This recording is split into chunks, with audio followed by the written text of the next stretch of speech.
so it's a little bit echoey, but we'll do the best we can. Now, we're recording this, just the screen and Chris's voice and the way it's set up, but if you want to be able to show this later to your own property management people or other directors who aren't here, then that'll be available for you. We'll get that posted in our usual spot once we're back in a couple of weeks' time. If you haven't found out yet, the bathrooms are the second building to your left here, not this one right in front of us, but the next one over. There's men and ladies there. We're going to have food brought in for morning tea around 10:15. We'll probably get a break at about that time, or 10:30. We'll just see how we're traveling at that time, and we'll finish about 12:30. I'm not going to do a long introduction for Chris because he's got a lot of that in his own presentation, but I just want to say that when we spoke to the JV guys, one of the things you really wanted was a focus on property management. And I don't think there's anyone better in the country to talk about being outside the square, looking at it very differently than the way Chris looked at property management. I think it's not all applicable in Victoria and maybe in Wollongong, but it'll be very, very informative for us. But secondly, I work with Chris on the PILAB board. I'm on the advisory board, and he's the managing director of that company. And Chris is exposed to what's going on in the world of real estate from an investment point of view, the $1 billion coming into our sector annually, what it's being used on, where the focus is, where the direction is. So as far as having someone in our space who's like a futurist to understand real estate and where it's heading, I don't think there's anybody better in the country we could have found than Chris. And that'll be tomorrow's topic. And that'll set us in good space for our Thursday discussion where we're going to have a blue round table about what's going on and what we should be focusing on as we move into the future.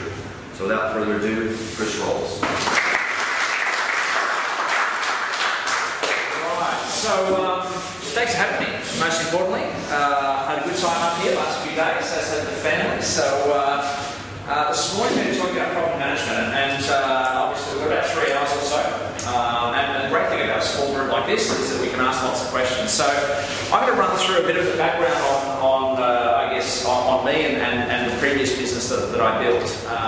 And then I've got about enough content on property management to fill about 6 days. And we've got 3 hours. So what I'm going to do is give you guys the opportunity to give me some feedback on precisely what it is that are the real questions that I'm going to cover some basic content and things like that first to give some perspective.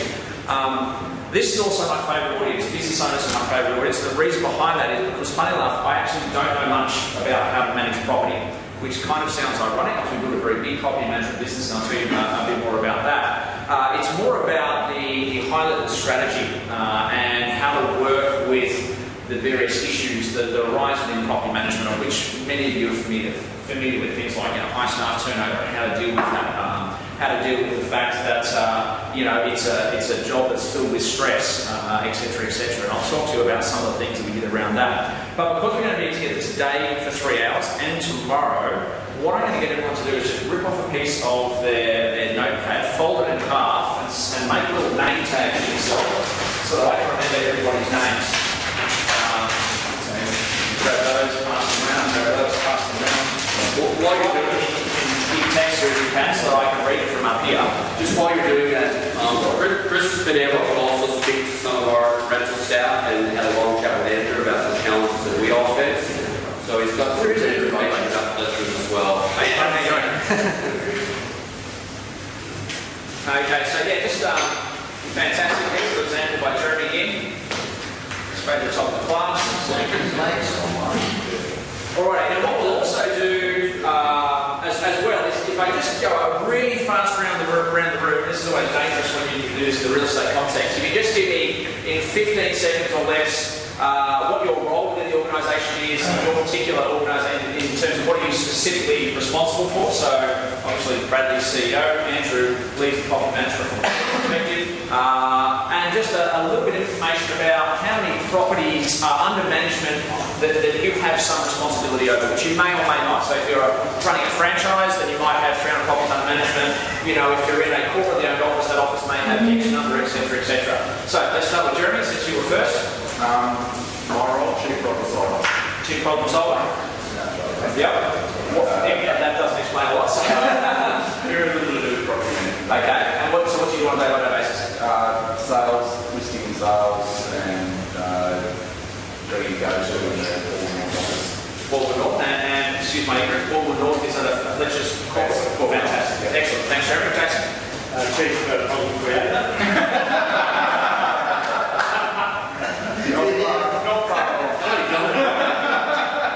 Yep. So what does that involve specifically? Keep Jeremy busy. I'm in the neighbouring area there, I'm in the corporate office. Yep. Same sort of role. Yep. Rob? Officially chair. Chairman of the board, that's the Yeah, and just chair of sales statistics. Yep. Whatever. Okay, cool. Timbo? I'm very similar to Jason. Yep. And Jeremy started Canterbury. Yes. So we're in the same offices. Okay, fantastic. Thank you. Sarah? I'm the marketing manager at the office. Marketing manager, head office. Awesome. Yvonne? I'm the property manager for the project office. Property manager in the projects office. So you guys manage property, but in high rises, so you've got a whole lot of properties in a dense area. Fantastic. They're great roles, really profitable. Nancy? Nancy from projects and sales. And we have a lot of them across the property marketing. Sometimes we have 66 sessions in 2 weeks. And all of them like looking to rent as well. Rent out, yes. And then you get unhappy owners if they're like number 60 in the list. Okay, Michael? sales, Yep. office, purchased at about Which office, sorry? Glen Iris. Yes. Yeah, footprint, and purchased it about 18 months ago, and I think there's already a record purchase with that, and since then about 58, 60 organic growth. Okay, and is Glen Iris a corporate or is that a franchise? Just Joint venture. Sorry? Joint venture. Joint venture, okay, great. And you got how many properties under management? In that office? 60 in an organic that was purchased as well, about 550, 600, okay, cool. Andrew? I know what you do, Andrew, because we spoke on the phone for about half an hour. So we're all good, excellent, okay. Josh? So I've got the Fletcher's Glen Area Performance and Venture Office. My role is there as director, managing staff, I'm in sales, auctioneer. We have a property management division. We're in an area that has minimal permanent rentals. It's during a holiday rental area. Do you manage holiday rentals? Not anymore. Not anymore, okay. We've got about 60 property merchants. Permanent ones, yep. Yeah, Okay, just awesome. Thank you. Ryan? GM sales and franchising. Say that again, sorry? GM sales. Oh, that's right, we sat next to each other at dinner. Preet? Hey, Happy birthday for yesterday, by the way.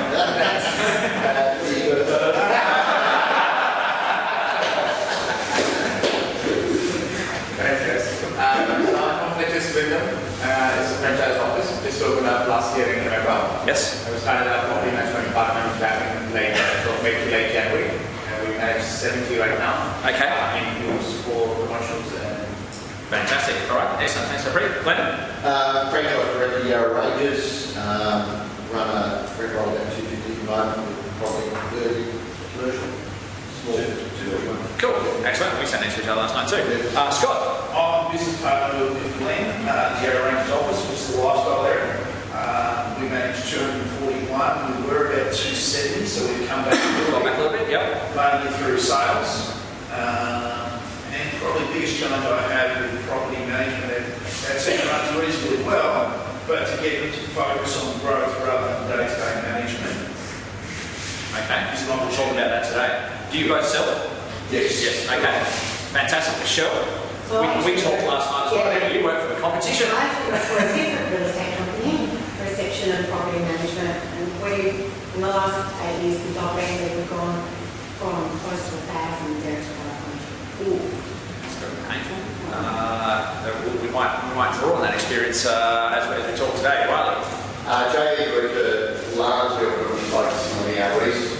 I oversee a couple of different offices, so people management is a big part of my role. Leads going to the being out there with knowing business is important. Rentals, we're about 145, we're about 50 out of Waverley, 8 I think at Broadbar, and we're taking on an existing purchase in 60 on. Okay, great. Thank you. Rob? Yourself, our business partner team is a big eater, 20 years plus in property management, producing our sales. I'm recently moving into sales as we look for an office manager to help me, and we have about 300 properties. Okay, cool. Damien? In sales is more core, so no property management. Okay, James? David. Sorry. David. Oh, sorry, Damon. I saw the, yep, my apologies.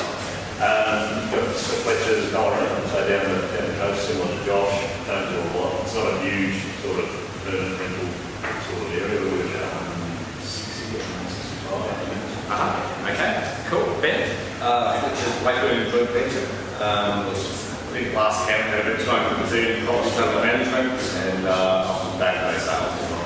Okay, fantastic. Thanks, Rob. Business partners. Okay, yeah. And similar thing, both in sales? Very much. Okay, great. Dan? Yeah, for a little run to Dryly, so I run that. Mostly sales, don't have much in the way of rentals at the moment, so. Oh, we spoke yesterday too. You're sort of about 17 or 18 or something like that? I think less than, Yeah, it's a new office. Yeah. Okay, cool.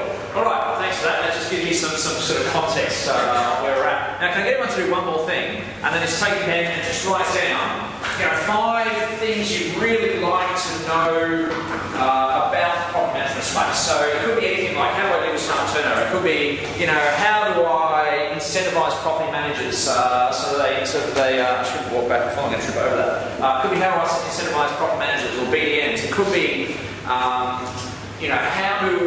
do we create an environment that rewards people for, salespeople for referring in property management, etc., etc. There's probably a million questions. So just write down 5 or 6 that you can think of that you'd really like to know an answer to. It could be something more high level than that.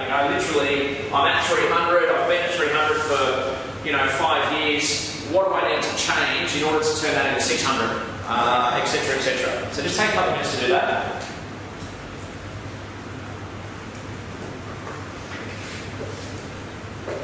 And where are those pens for the whiteboard? There's one. It's blue one here, Chris. Thank you.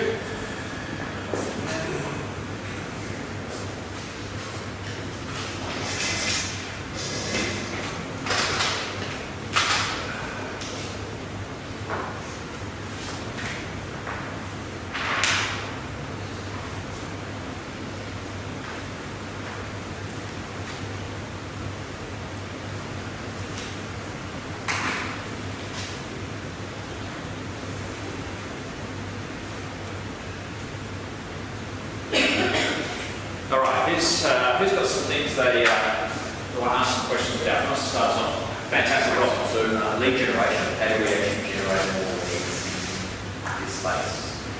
Okay. Lead gen for PM, excellent. Okay, we'll definitely cover that. Who's got another one? Retain staff. Retaining staff. Thought that might be on the list. Yes, it does. Fantastic. That's Rob. Jason. Oh, sorry. Disruptors, how can we be in front of that? Sorry, so this. Disruptors into the banking sector. Okay, so, yeah. Got solutions around. Disruption in PM. Yes. Okay, the big question mark as to what's going to happen. Fantastic. Jason. What's the legal structure as far as staff? Okay, so staffing structure. In our area, we've got limited properties for rent. How do I market to other agencies, landlords? Okay. What's the deal with other agencies? Yeah. There's something a lot of marketing to other agents' properties. Excellent. What else? Got something else? Yes. Oh, sorry. Keep on. My question is specific. So how to survive in the current situation? Because what we meet is most of the landlords decide to put their apartment for service apartment Airbnb. Then we lost quite a lot of landlords because they definitely get more income from Airbnb. Yes. So why don't I put that down as Airbnb sort of question mark. What we do. Okay, that's an interesting one which we'll touch on tomorrow as well. Andrew. Technology. I think it's a real issue in PM. Yep. So what's the massive, obviously, conversation around technology? Anything specific or? I just your current view on the software, management software that's out there because we're using all different bits and pieces. Yep. Major issue in the industry. Yeah, so I think that's a big one. Yeah, software mix. What's used, what not to, etc., etc. Okay. Anything else? We've got a lot of stock of rental properties to ourselves at the time. We're just challenge we're facing right now is just that everyone just offering 6 months management fee and so on and so forth. That's what we're pushing. So how do you handle that? So declining property management commissions and free incentives. Do we partake? Do we not? How do you do it if we don't? Okay, so that's so PM comp sort of going down and incentives. 3 months free, etc. Or 6 or 7 months. Yeah, there's many different things. Okay, good one. Anything else? Yes. In terms of running a sales department, it's always my advice on professionalism and marketing, how to bring that across to property management and make it do the same as that. Okay, so how do you get the same level of professionalism amongst your property management team that you've got amongst your sales team? Is that marketing? In terms of marketing. In terms of marketing, okay, yes, yeah, okay. Marketing, Property management is happening. property management, excuse my writing now, I'm not really writing the words, professional as sales, that will remind me. Okay, what we do is we can add to that when we have a break at morning tea. That gives us sort of things to get started on. I would argue we'll probably cover a lot of that, and if we don't get to everything, because there's going to be a whole bunch of stuff, we'll cover probably also some things that aren't up there. We can always have a chat about the break. I'm here, obviously today, tomorrow, etc. We can give you a call and have a chat about it. As we go through today, the other thing to consider is I'm a complete open book. So anything you want to know about my views, my opinions, our business, the financials, I get asked that all the time, and I've always operated a business on this theory of complete transparency. So we used to share financials with our team internally, etc., etc. So there's really nothing to hide. So anything you feel like asking, feel free to ask. Absolute transparency. So don't be afraid to ask, and don't be afraid to sort of jump in and ask. I may sort of say, hey, we're going to cover that in a moment, so let's just hold on that question, but feel free to be really open. Right, let me give you some context in terms of background, so that you've got some context to sort of, potentially some things to ask and some of the things that we're going to cover. By background, and I had a couple of people ask me this last night, I'm by background a sort of a serial entrepreneur, so I'm not a property manager, nor am I a real estate agent. So I've never been a licensed real estate agent. My business partner in the business was a licensed real estate agent from that perspective. I was a licensed auctioneer, did quite a lot of auctioneering in our early days.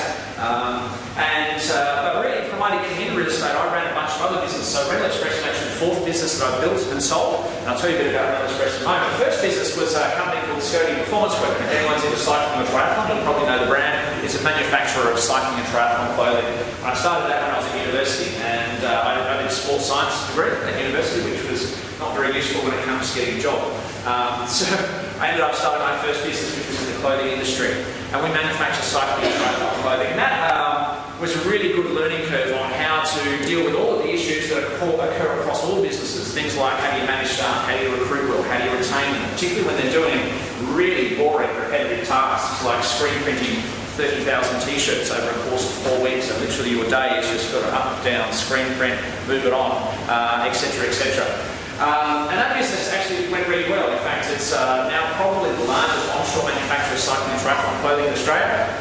Their clothes we've worn at every Olympic and Commonwealth Games over the last sort of 12, 14 years. So they're particularly niche in terms of high performance clothing. In fact, Commonwealth Games on the Gold Coast recently, a couple of the teams, for example, the Australian triathlon team, were wearing Scody gear, despite the fact that it was screen printed with the Diodora logo. So the major sponsors of the Commonwealth Games.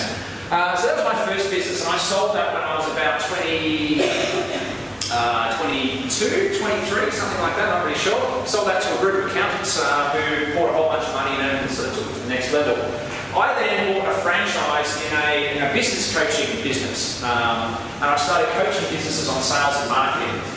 And that was, I only did that for a year. The reason I only did it for a year is because what I learned from that more than anything was that you can only sell your time once. The other thing is when you're sort of 24, 23, I can't remember exactly how old it was, there's this perception of how much you can sell your time for. And while it was very, very lucrative from an income perspective, I quickly maxed out with clients paying me a monthly fee to coach them on how to more successfully run their business. The really good thing about that, of course, was that I learned about sales and marketing across a whole range of industries: printing companies, accounting firms, a company that manufactured safes for banks, like all sorts of weird and eclectic things. And how you market selling safes for branches to National Australia Bank is very, very different as to how you market a snap printing franchise to sell, stationery to small businesses. And so I learned a huge amount about sales and marketing there. And in fact, I had my client who was in the bookkeeping and small business accounting industry, and he had it was just himself selling his time. He had an offsite. He used to go and do bookkeeping for businesses. And the GST was introduced. And for those of you that are in business when the GST was introduced, you may recall that the Australian government gave everybody a little voucher for, I think it was $210. And with that $210, you could go and buy a CD with QuickBooks on it, or you could go and buy some printing to exchange it for printing to reprint price lists, etc., etc. And what happened is that particular client in the accounting business, his phone just rang off the hook because almost overnight 2 million small businesses had to keep account of their accounts on a quarterly basis so they could submit BASs.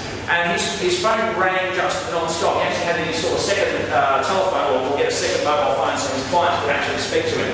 And I looked at that and thought, that's a fantastic opportunity. So what I did is I said, hey, why don't we apply your business model and match it with the franchise model that I was working under in the business coaching, and why don't we franchise your business? And we did, and that became First Class Accounts. And I got an accounting firm to come in who effectively financed it, and 18 months later we had 120 offices open around Australia. It's now the largest bookkeeping franchise group in the country, and also owns the second largest bookkeeping franchise group in the country. And that was a really interesting lesson on scale. How do you scale rapidly and deal with all the people problems that occur? I learned a lot about process and functionality from a process perspective. I also learned it's good to be in the right place at the right time. That was probably another big learning from that. It's much easier to do a business when you've got these tailwinds of growth happening across an industry than it is sort of fighting that headwind of growth. While I had that, I had another client in the lighting business, and he had this fantastic business model, but he was exactly the same as the accounting guy in that he couldn't leverage it. He wasn't great at managing people, he was a great salesperson. And what he used to do is he used to go to a shopping centre, and he would go from store to store to store to store, and he would look at the roof and say, that light bulb is blown, would you like me to change it? It might be a Country Road store or a Just Jeans store, and they typically got high roofs. And the shopping centres don't get up and change the light bulb because it's an occupational health and safety issue. And so what they would do is they would bring head office, Country Road head office would bring an electrician would charge $150 and come out and change the light bulb. This is going on 15, sort of 20 years ago, right? And what he used to do is he used to look at it and go, well, I can change that for $70. And they bring head office and they go, sure, that's like half price. And he would get up and 4 minutes later he's just earned himself $70. And this guy was literally walking around shopping centres doing that. And that was pure genius in my view in terms of a business model. He was generating sort of $250,000 a year, less than the stock, which might have been $50,000, like $200,000 a year income, personal income, one guy in a van changing light bulbs. And I thought, that's fantastic, why don't we franchise that too? So we did. And within probably about 6 months, we got about 20 vans on the road with these guys going around. One of the things, of course, many of you are familiar with franchising is that in franchising you have this 80-20 rule. 20% of the franchisees make 80% of the money. That was certainly the case within First Class Accounts. But what was interesting in the lighting business, which was a company called Mr. Globologist, is it was the reverse. The franchisees were all making a truckload of money. And of course, as our purchasing power got bigger, the cost of the light bulbs went down. We then signed up big contracts with things like companies like the head offices of Country Road. So they would just walk in and change the light bulb as opposed to having to go through that process. It was sped the whole process up. And it was a really, really good business model. Unfortunately, I executed really badly, and we got the same accounting firm in, so to help fund it, because First Class Accounts has been such a success. And the accounting firm, myself, owned 49%, the original founder owned 51%, and probably about 10 months into the business, he brought a consultant in, made himself the CEO, and chucked out our CEO, and we lost control, and 18 months later they went into receivership. So that's my disaster story in business, I guess. Fortunately, they did buy us out before they went into receivership, and you still see Mr. Globologist vans driving around across various places, Gold Coast, Brisbane, things like that, and they're just sort of operating on their own because they can still change light bulbs pretty profitably. But that was the end of that business. That was kind of my third business, and I don't put it up there because it wasn't a great success. While I had First Class Accounts, I didn't work in Mr. Globologist. While I had First Class Accounts, I actually invested in a real estate agency, which was interesting. That real estate agency was run by two friends of mine, and they were opening a real estate agency. Kenny just tip some money in to help us out. I'm like, yeah, sure, that'll be fun. So I did, and I put in $30,000, and they each put in $30,000 as well. So we started this with $90,000. We started in Paddington in Brisbane, which is kind of it's a very inner city area that has a lot of competition. I think at the time the number one PRD office in Australia was there, the number one Ray White office in Australia. This was Ray White Paddington, but it was before the Gold Coast guys got up and running to the same level they are today. And also a very strong LJ Hooker office, and we struggled badly. I didn't work in it. The guys were out knocking on doors. I was probably 27 at that stage, maybe 26. So it's quite a long time ago. I'm now 43. And so, actually, it would have been after that, probably 28. And so we worked, I helped them out on the weekends, helping them sort of implement things and get up and running, etc. And the thing about that business was that it took a lot of time and effort, but once we got up and running, it ended up being a whole bunch of fun, more fun than accounting. So I sold the accounting business, came to work with them full time, and because they were out selling, I basically never sold or never managed property. I just came in basically as the CEO of this business with zero real estate experience. And what I did is applied exactly what I applied to first-class accounts, business psychologist, and Scotty Performance Square, which was the same sales and marketing techniques, the same management and people techniques, etc., in order to grow that business. Within about 3.5 years, we were the 5th largest hardware office in Australia, with a very strong sales team, about 15 salespeople plus PAs across all of them, probably about 50 staff altogether. And about a year after that, we went to fit out a really big office, so we could take our 15 salespeople up to 50. I went down and met with John McGrath, because he was kind of the all-knowing guru of real estate at the time, and he was very obliging to show me around his office, and I thought, great, that's what we need to do. And clearly the secret of success in real estate is to fit out a big office. So I went back up, we got the quotes, and we couldn't afford to do it. It was like $300,000 fit out, when you're in your sort of mid-20s, and we couldn't afford to do it. And someone said to me, one of the Harcourt's head office people said, oh, you can sell your rent roll. I'm like, oh, I didn't even know. And we had about 250 odd properties because we did what most people do. They put on a property manager and kind of say, you look after that. And she built this rent roll up. We were quite good at getting referrals in from the sales team and the rest of the 250, 300-ish properties. And what was interesting about that is I didn't know that you could sell a rent roll. That's the first thing. Nor did I know that you could borrow against a rent roll. That's how naive, we were, how little information I knew about the real estate industry. And so I got a business broker in, and he said you can sell your rent roll for circa $800,000. And I just sort of had this light bulb moment of here we are, we've been working hard, building a sales team. Sure we've got a lot of cash flow coming in, but the sales business is worth not a lot to sell, and the rent roll's worth $800,000, and I haven't spent any time and effort on it. So instead of selling this with the rent roll, what I did is I sold the sales team. And we basically exited all the sales teams, sold them to our number one salesperson, who still runs that office today. And what we did is we lost about 80% of our total income. One of our partners went at the time as well, so it was just then the two of us that owned it, and we became Rental Express. We left the Harcourt's group, and we became Rental Express. And over the next sort of, 10 years or so, probably about 8 in terms of, because there's a little bit of overlap there, but probably about 8 years in total, we went from circa 300-ish properties up to a bit over 5,000. And we sold that about a couple of years ago, probably 2.5 years ago. I sold that to Paul Little. So some of you probably know Paul runs Little Real Estate, former chairman of the Essendon Football Club. And he now runs the biggest rent roll in Australia, including the biggest rent roll in Queensland, which is predominantly ours, because we became the largest in Queensland. And so that was really the story behind Rental Express. And what normally flows from that is a couple of questions. One is, did you buy them or did you grow them? And the answer to that simply is a bit over 70% of the properties that were on that rent roll when we sold it were signed up one at a time. And in fact, in the last year, financial year that we had, we signed up 936 properties one at a time in 1 year. Now, a lot of people go, 936 one at a time, that's fantastic. If you're growing by 900 a year, why would you more than 5,000? What a lot of people don't take into account is that when you are at 5,000, you lose somewhere between 12 and 15% a year. So you're losing 500 a year just to, you've got to make 500 a year just to break even in terms of numbers, which is one of the big issues in profit management. The bigger you get, the harder it is to continue growing without really active systems of growth in place.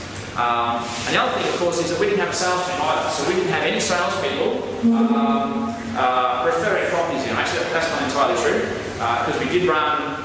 When I sold the sales business, that was actually an error. I think the ideal way to do it is to do both, to run sales and property management. And we actually spent a couple of years convincing all our owners that you don't want to have your property managed by a sales business, you want to have your property managed by a property management specialist, which is great for signing up properties, It's not great when they come up for sale again. So when they come up for sale again, you've basically taught them that you're not any good at selling them.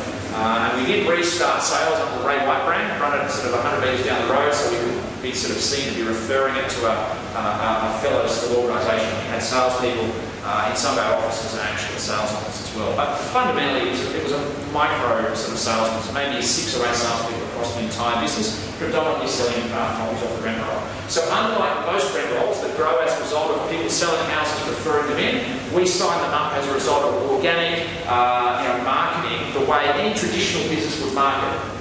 So the way that we market at Scobie, the way we market First Class Accountants, etc., we apply all the things that I learned as a business coach, doing all the sales and marketing for all those organisations, and apply that to the property management industry, which is, I guess, flies in the face of what 95% of the real estate industry do. What 95% of the real estate industry do is they do a sales business, and then that sales business sells properties. The owners say, can you manage it? They say yes, and they build a rent roll.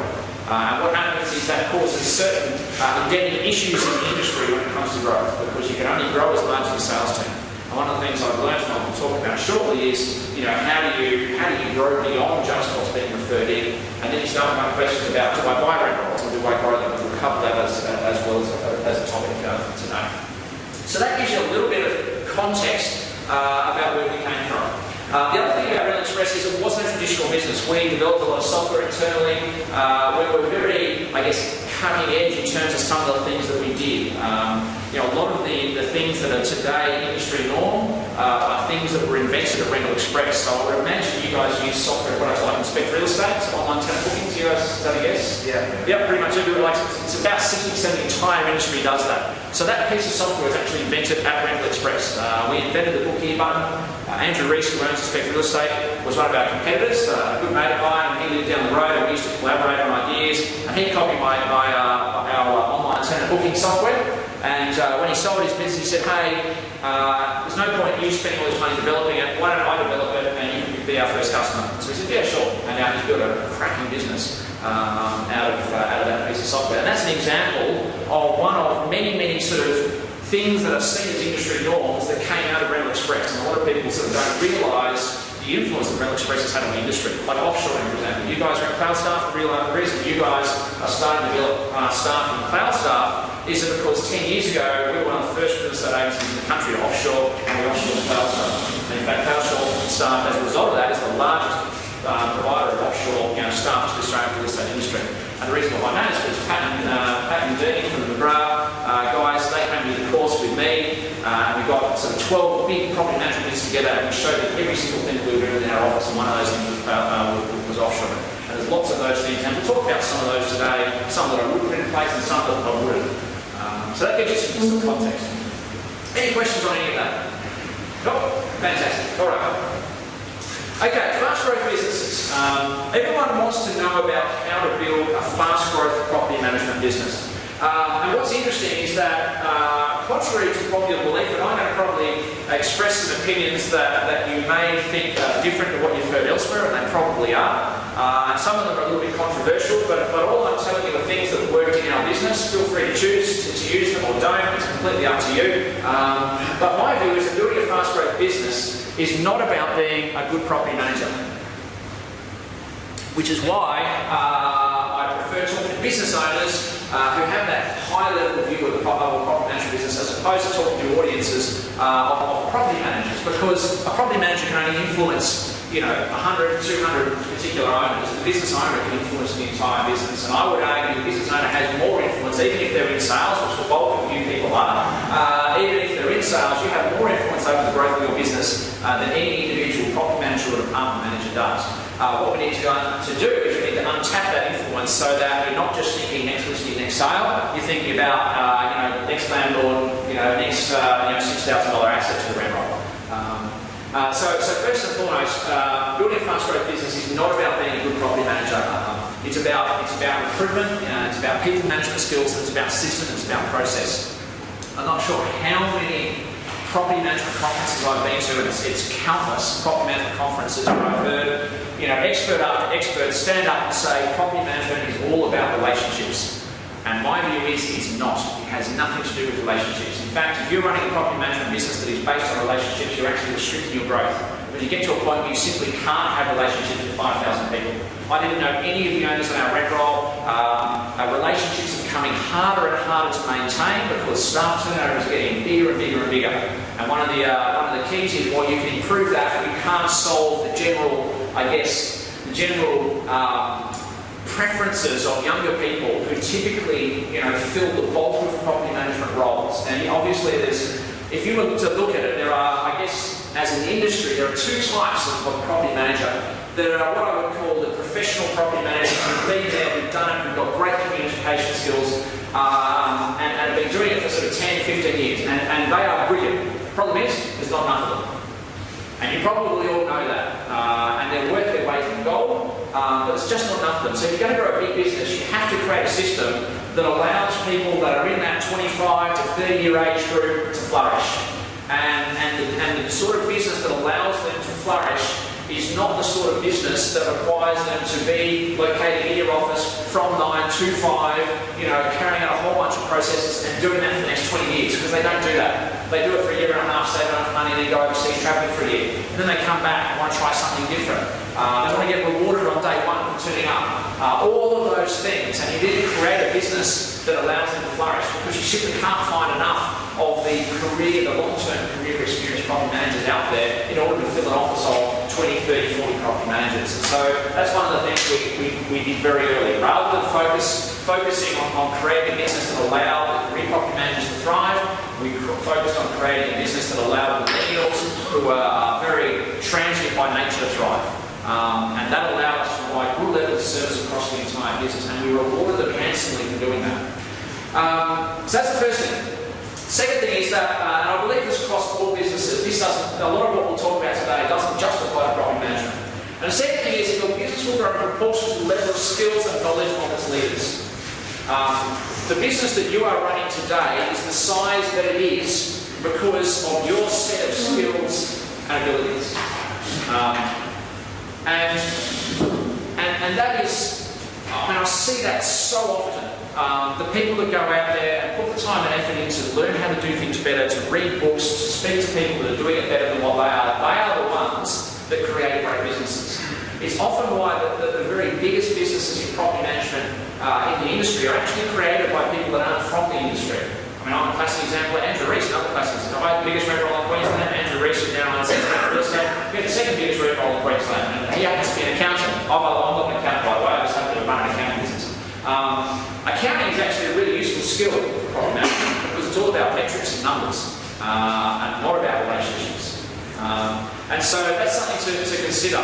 Over the course of today and tomorrow, I'll mention a few books, and I've read a book on business roughly every 2 weeks for nearly 20 years. So you name it, all of the bestsellers, I've read them all, and there's probably a handful of about 10 that I've kind of got in my top 10 list. 3 of those I'll mention today, which in my view changed our business at Rental Express, and I'll talk a little bit about 3 of those. And what happens is some of you go out and you'll buy them, download audio, read them, and some of you won't. And those that do will become better at doing what you do, and those that don't won't actually change. And I can't stress this enough.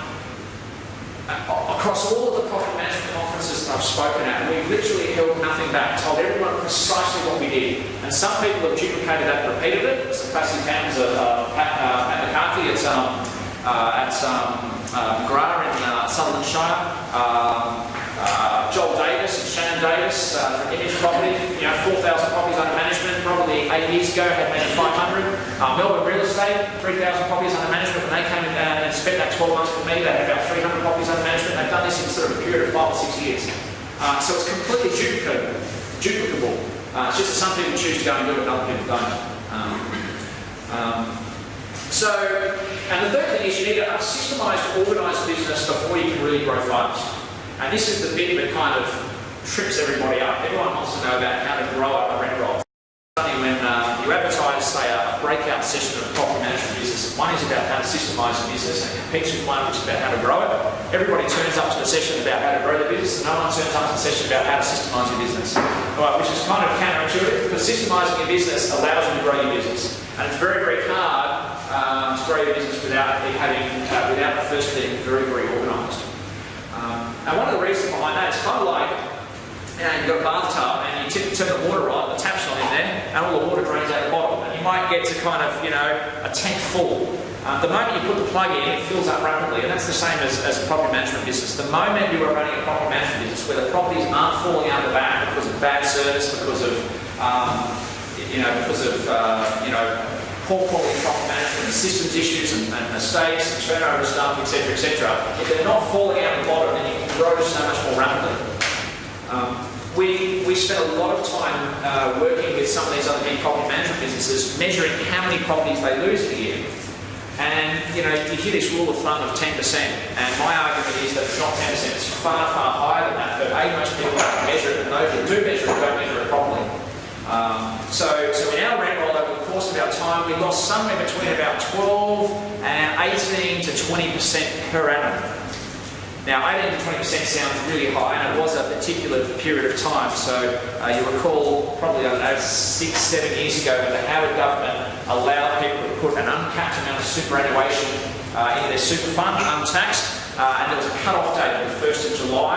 And so what people did, anyone that was sort of, getting close to retirement, they sold their investment properties and plowed money as quickly as they could into their superannuation. And at one stage, on a quarter-over-quarter basis, we analysed it, really 20% of our rent roll, people just selling properties and plowing money into superannuation. Fortunately, as soon as the date hit, it stopped, and our loss rate went down to sort of 6 or 8 for a period of time. So it's probably artificially high. But it's not uncommon to measure rent rolls and see them losing 15, 16% just in the normal course of business. A lot of that has to do with how you measure it. So when it's accounted, a loss is a loss. So if you sell a house, and that house sells to somebody else, and somebody else brings that back on, that for us is a loss, and it's a gain. Because you only gain it back if you've got the right system and processes in place. So depending on what you count as a loss and a gain also affects that. But most rent rolls are losing somewhere sort of between 12 and 18%. And so the key is to be systemised so that you're losing 12% rather than 18%. I'll show you some statistics on that in a moment.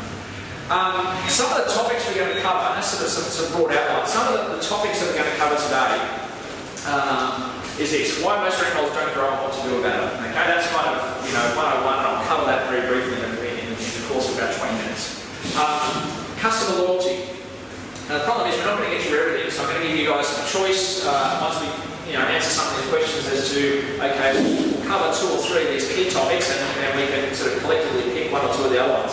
So customer loyalty, how to determine if the property manager are actually good at their job, including the last word on portfolio versus pod structure. So probably answers one of these question over staff structure. So that's one of the things we can spend. That probably takes about an hour or so to go through that. Offshoring, the good, the bad, the ugly. Now some of you are going through the offshoring process. I think it's just the corporate offices. Any of the franchise businesses offshore at all? He's not here, but Nathan's got a couple of people on. Okay. Yep, cool. So we did a lot of offshoring. When I sold the business, one of the key reasons Little Water was so they could roll our offshoring model out across their entire rent roll. So they managed sort of 22,000 properties now. When we sold the business, we had about 25 to 30 staff in the Philippines. That team is now sits at a bit over 70. But they've expanded to service their Sydney and Melbourne businesses. Acquisition versus organic growth. Should I buy or should I build? That's actually quite an interesting one because we've done a lot of analysis on that from a financial perspective. Organic growth 101. What I find is that's the one most people think they want to hear about, but I would argue it's less important than some of these other ones because it's easier to sort of do than it looks. We can certainly cover that. What great management. So what great managers do to recruit and keep awesome people. So that's a classic example of one that people sort of look and go, not that exciting, but in my view, an absolute necessity to run a good business. And it kind of flows into incentive structures. How to remunerate property management BDMs to drive performance. The standard flat salary for a property manager just doesn't work in this day and age. And the final one, organisational health, so leadership, culture and business planning. Once again, one of the ones that's not that sexy, but in my view has a bigger impact on the long-term growth of any business, not just in property management. And I can explain the structure that we used to go through in order to guide the business planning and in order to shape the culture that creates that high-performance business. I would say that moment is probably the big game changer. Well, it was a big game changer for us. We got to kind of 2,000 properties, maybe 2.5, and stuff started to fall apart on a big scale. And probably this last one is what allowed us to fix that problem. So there's some of the topics that we can talk about today, along with answering some of the questions that we've got up there. Okay, let's first though talk about stagnation, because this is sort of this fundamental issue. Why most rent rolls don't know what to do about it. I developed this theory in property management called this glass ceiling theory of property management. Has anyone, by the way, ever heard me speak about property management at a conference before? Okay, so Andrew has, and Bradley has. No one else? So you may have heard me talk about this, because I always talk about it as a first thing in terms of property management. Basically, rent rolls grow to a certain size. So if you've got a mature real estate office, and when I say mature, you've been operating 5+ years, then you probably build a rent roll up over a period of time. It reaches a certain level and it stops. And I was talking with Glenn last night, and I think, Glenn, you're probably at that spot, right? You've been running your office for a while. How long have you been running your office for? 20 years, right? You're sitting at that 250-ish, you've been up to 300, you kind of went down to almost 300. Yep, you know, it's sitting around that 250 mark, right? And that is actually endemic across the entire industry. 90% of real estate offices get to not necessarily that number, but get to a number at which growth stops. And what this is about is why. Why does that actually happen? Sometimes the growth stops at 800, sometimes the growth stops at 100. And I'll show you why. So just bear with me, because I will go over a lot of numbers and facts and figures, because property management business is a business of numbers and analytics.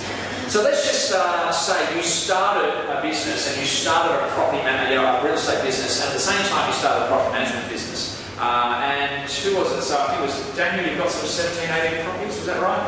No, handful. Yeah, handful. Whatever the number is. So you're kind of at this year one stage, hypothetically, in terms of your rent roll. So let's just say over the course of your first year, you signed up 100 properties. The reason you signed up 100 properties is you've got 5 or 6 salespeople and they're selling, a handful of properties each month each. Over the course of the year, that might be 200 properties.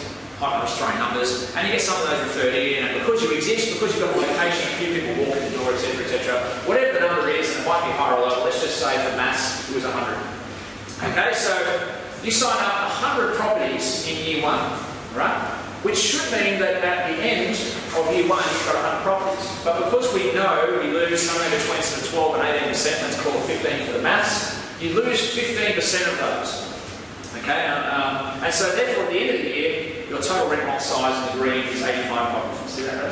Is 85 properties. Okay, so your increase that year is 85. You've gone from 0 to 85. And then in year two, what happens is you sign up another 100 properties. Why? Because you've got roughly the same number of salespeople. You have a few more people walk in. You don't have any more people walk in than what you did the previous year because you're not, in a different location or multiple locations. You then have 100 people walk in. So you're at the 100 people over that course of the year, so 85 you had in the last year, and you've got 185.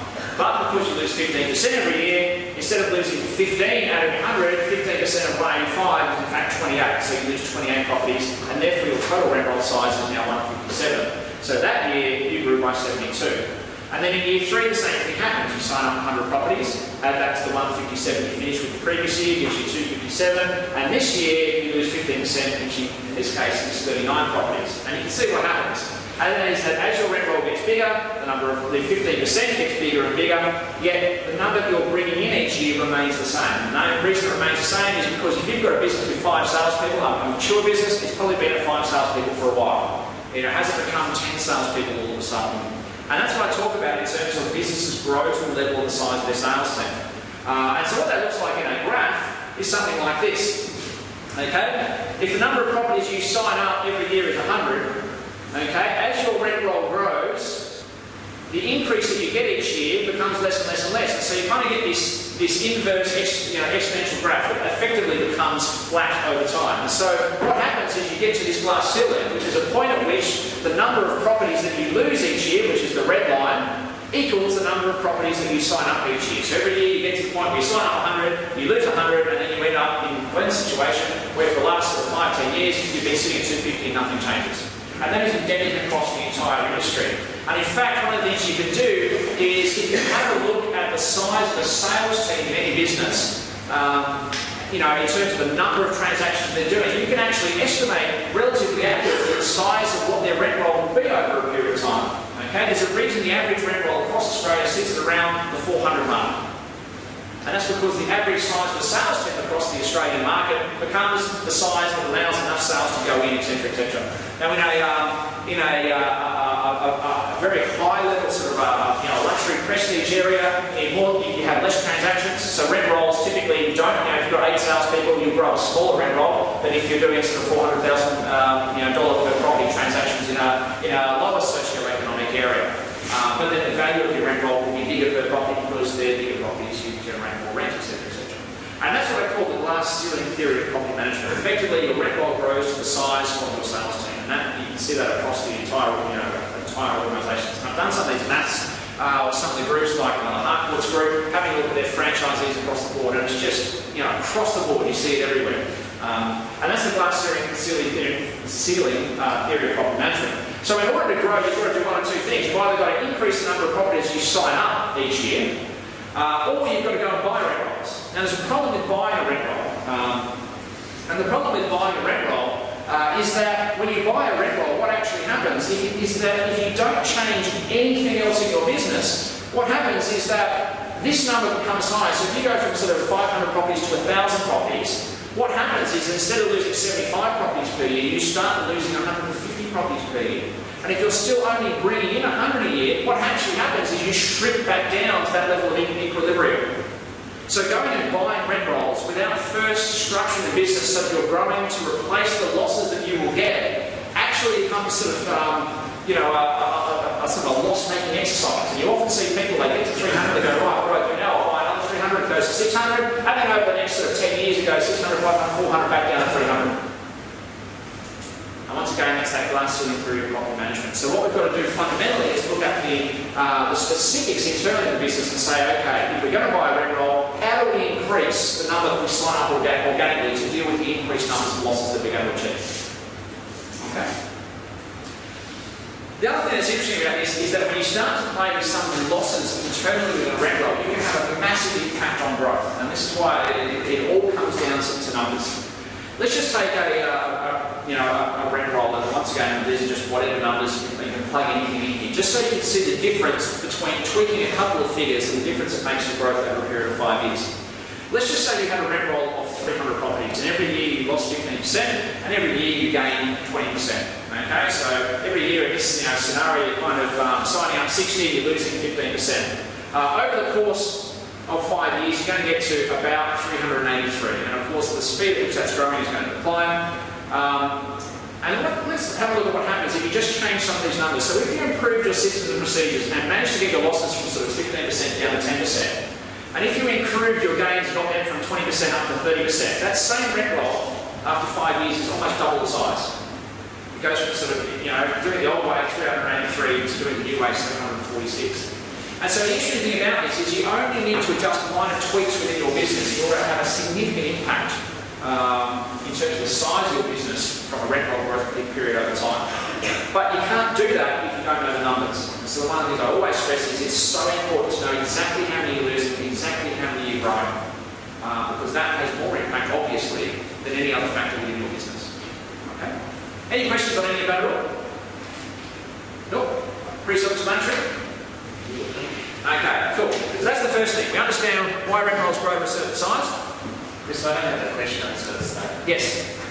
So you said before, is it right you said that each property management license is worth about $6,000? Is that what you said?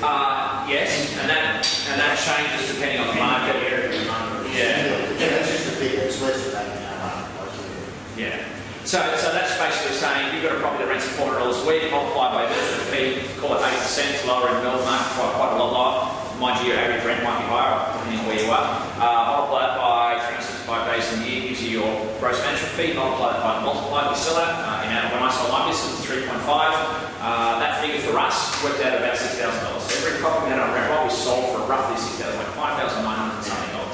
Now in every different market it will be different. So if you're in what's an example? If you're in kind of like Kew, where your average rental price might be $950 a week, or I've got no idea what it is, might be $1,000 a week. Sure, you're probably going to do 5% or 4% management fees, but the actual gross management fee will be much higher, and your multiplier in Melbourne is also higher. So 3.5 is really high for Brisbane. It's the highest value rent roll that's ever been sold in the Queensland market.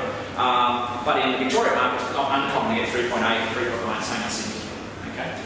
So you can work out, you know, and it's actually a really good exercise to do, is to work out that if you were to sell your rent roll, how much are you getting per property? And that way, when somebody brings a property in and you pay them, you know, a $400 referral fee, and you look and you go, well, I've just added a $6,000 asset, so it kind of gives you some context around, okay, it's worth paying the $400. It also brings some context into some of these things you're talking about here. How do we do this 3 months free? As far as I'm aware, we were the first organisation in the country to manage property for nothing in order to build the rent roll. Okay? We were very much a build-to-sell business. I looked at it and thought, okay, this is nice recurring cash flow. At the time, I thought I was going to get probably $3,500 to $4,000 per property, because that's what that was selling for when we started. Fortunately for us, it went up a lot. And we were purely a build-to-sell business. And we sort of orchestrated that from very early on. So for us, it's all about how do we get properties in and manage them efficiently and grow as rapidly as we can. Okay, so that's the first one. We talked about stagnation. What I'll sort of move to next is this topic here around customer loyalty. Now, I've seen one of the surveys that you do from a corporate perspective. Does anybody else survey their customers? The landlords and tenants. How do you do that? So I've seen, I've seen yours. Yeah. How do you guys go about doing it? We just started it as only a month ago, but we would have just copied what Andrew does and followed his order with Andrew. Sure. Okay. I'm guessing most people here have heard of Net Promoter Score. Has everyone heard? Who hasn't heard of Net Promoter Score? Who hasn't heard of it? Okay. Be honest. Who has? That's maybe another way. Who has heard of it? Okay. Has anyone used it internally within their business? Yeah, so you've used it in this real estate business, previous real estate business, for sales or for property management? For sales and property management. For sales and property management. Well, other than property management, that they use it. Yeah, okay. What I'll cover now is a topic on customer loyalty. If you can get your customers to be loyalty, it has a massive impact on driving down losses. Okay, and that's the first key aspect to take care of when you want to grow a high growth business. Because the other thing that comes with a high growth business, when you sign up to the 936 properties in a year, a lot of people don't realise is that a new property rent roll in its first year contains roughly double the work that it does in each subsequent year. And so it's really, and so one of the things if you're growing rapidly is you need to have portfolios where property managers aren't maxed out in terms of their workload. Because when a new property comes on, you've got to hold the hand of the owner, you've got to get them introduced to your systems so they become a low maintenance owner moving forward. So it's all about how do you get as many low maintenance owners on board in order to maintain growth, and also about how do you shed the high maintenance ones. So that's actually something that we get across the board. Every year, property managers can choose a handful of properties out of the rent roll and sack the owner. Which sounds counterintuitive, but inevitably what they did is they sacked the ones that took up their time, that wasted their time, that bitched and moaned about fees, that complained about maintenance, etc., etc. And so we had this wide-scale sacking, and it also almost empowers the property managers. And what actually happens a lot is when you go to terminate the management of an owner because they're too high maintenance, what actually happens quite often is they change their ways and they become low maintenance owners, which is great because you maintain the property. A lot of people sort of think that's sacrilege, you're getting rid of a bunch of properties off your rent roll, but I tell you what, it does wonders for staff morale. Customer loyalty, creating customer loyalty is really important in terms of obviously driving down the losses that we have. Oh, sorry, there's another one, incentive structures. Actually, there's two more, incentive structures and organisational health. Let's talk about customer loyalty, and then we'll choose some of the other topics that we can actually go through. Okay, and what time do we want to break for? 10:30. Okay. Okay, customer loyalty. How do we determine if your property manager doing a good job? Okay, now I'm going to race through this, okay, because we've kind of started a little bit late and got lots to get through. If you haven't, this is one of the top 10 books of all time that I've ever read. And it's a book called The Ultimate Question 2.0. And lots of businesses, especially in the real estate industry, so Net Promoter Score in the real estate industry is rolled out across hundreds of organisations. But I would argue that the bulk of the information they collect is largely worthless. And the reason why is they haven't taken the time to read and study exactly how to implement Net Promoter Score in a way that actually tells you the facts and things about your business. So the first thing I would highly recommend is reading this book. It's a really easy read, it's quite entertaining. Now, we implemented Net Promoter Score about 10 years ago, at a time when literally nobody was doing it. And you know, what is common these days is that, you know, organisations all over the world, American Express, Access Citigroup, LG, Microsoft, etc., all use Net Promoter Score. It's the most used measure of customer loyalty, customer surveying and market feedback anywhere in the world. And the reason why is because it's really easy to implement if you understand how, and you get results that you can measure and track over time. Okay, so you've probably all heard this theory of a happy customer sells one person and an unhappy customer sells 10. And we all know that in this day and age that's actually not the case. You've got this happy customer sells one and an unhappy customer sells millions. Okay, through social media, the internet, etc., etc. You probably, has anyone not heard about the country music singer who wrote the song about United Airlines? Anyone not heard about that? Oh, okay, I'll tell you about that. Okay, so there was this guy who was a country singer, got on a United aeroplane, and at the other end they saw him break his guitar, and United Airlines refused to pay for it. Okay, basically poor customer service experience, even poorer results in terms of what they did. Being a country music singer, he wrote a song about his experience, and the song, if this works, goes something like this. United Airlines on my way to Nebraska. The plane departed in Halifax, connecting in Chicago's O'Hare. It's great music, isn't it?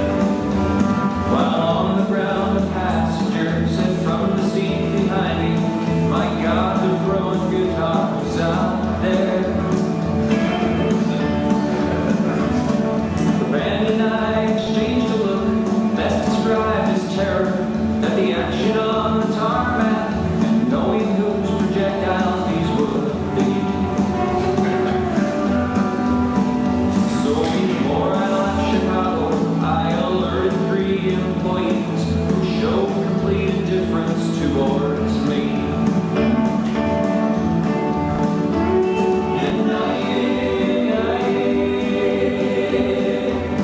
You broke my Taylor guitar.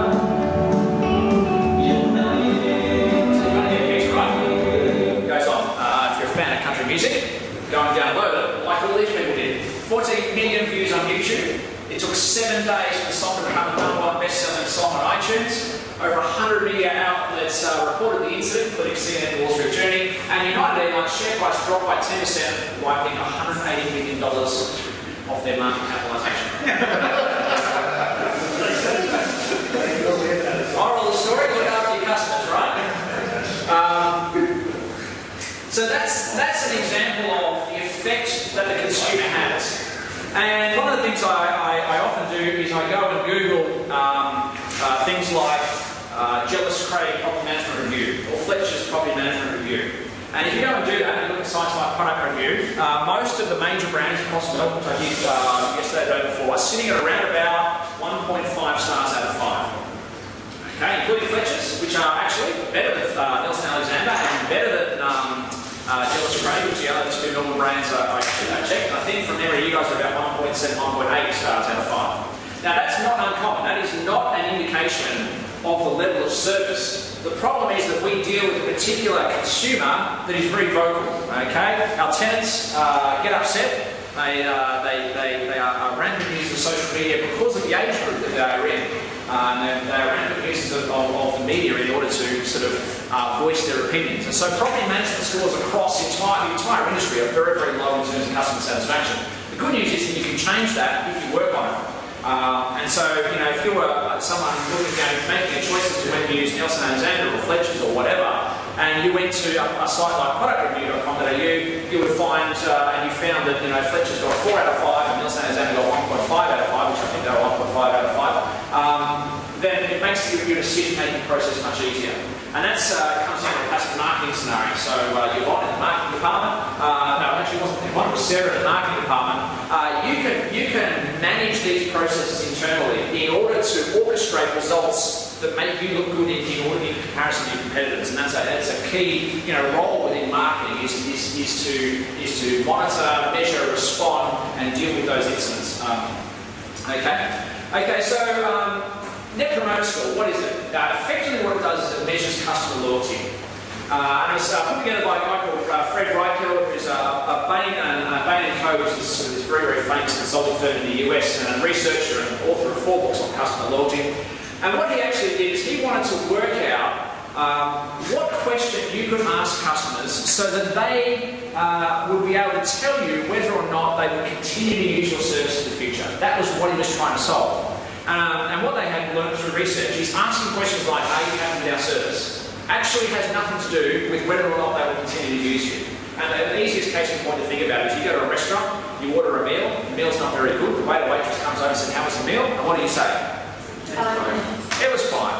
Okay, what do? You don't come back. Okay, we lie in response to surveys, and they were trying to overcome this problem of people, providing incorrect data so they could actually measure how happy or unhappy or how loyal or unloyal their customers were. And that was the sole purpose of this research. This was between 2001 and 2003, and there have been countless more studies since. They basically found this out by surveying 150,000 respondents, across a whole range of industries. And what they did is they came up with one question that actually gave them the result better than any other. And that question is, on a scale of 0 to 10, how likely is it that you will refer a friend or colleague to Red Express or Fridges or whatever? And on a scale of 0 to 10, they basically came to conclusions by tracking people's follow-up behaviour, and this is the key thing. So once someone responded, they then measured what they actually did in order to verify the results they were getting. And basically they divided the respondents into 3 groups. If someone scored a 0 to 6, they were called detractors. If they scored 7 or 8, they called them passives, and 9s and 10s, they called them promoters. And the way you work out the Net Promoter Score is by doing a mathematical calculation. And what they found within these 3 groups was that promoters had the highest repurchase rate, and they account for 80% of referrals. Now, here's a little nuance with it. Just because you're asking them on a scale of 0 to 10, how likely is it that you would refer a friend or colleague, doesn't necessarily mean that they will. It just becomes a more accurate gauge of their likelihood to use you on an ongoing basis. Okay? Now, it probably does help with referrals, but that wasn't what they were trying to actually measure. Okay? A lot of people implement Net Promoter Score and then get people that are scoring 9s and 10s, and those 9s and 10s have said, I would refer people, and then go and ask them for referrals and can't understand why they don't. The survey was not designed to work that out, which is a common mistake with Net Promoter Score. The passives, people scored 7 or 8, have a 50% lower referral rate. The detractors account for 80% of negative word of mouth. Okay, so people scoring 0 to 6 are the ones that are on social media giving you guys, Nelsons and etc. that 1.5 out of 5. We had similar scores. Okay, we had similar scores before we started working on these things and improving them over time.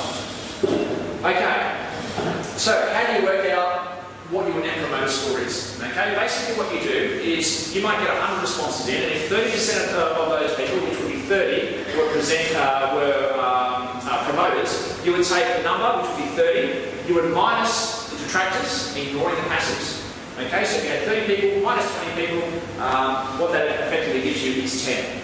And so therefore your Net Promoter Score for that survey of 100 people, of which 30% were promoters and 20% were detractors, your Net Promoter Score is positive 10. Okay, really basic metric. Now, a lot of people, I'll cover this as well.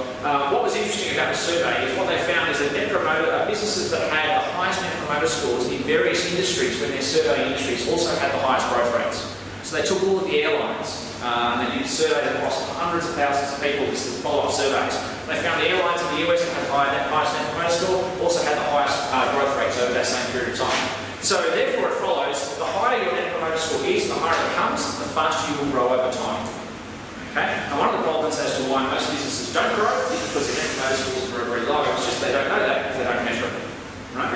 Chris, it's not always obvious to people in that. It's not just because you get more referrals, it's because people with a higher Net Promoter Score tend to retain their clients. Absolutely. So it's that fact that Chris showed earlier, drop your losses from 15 to 10, you're going to have a benefit even if you didn't increase your, so it was that double effect. Absolutely. It has multiple wide range of effects. Not only do you lose less customers, you've got more happy customers to deal with. So your property managers are dealing with happier people on a regular basis, means they don't get stressed, they don't turn over as much.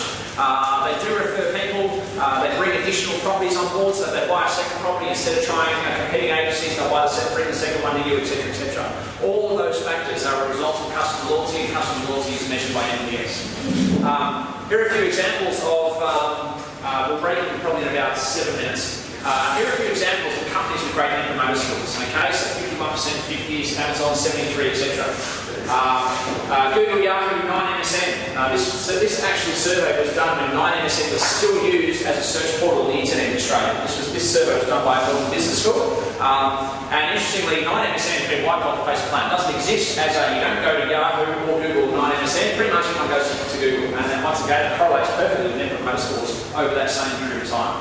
The one with the highest Net Promoter score and the biggest growth. And what's interesting about Net Promoter score is it's very, very easy to explain.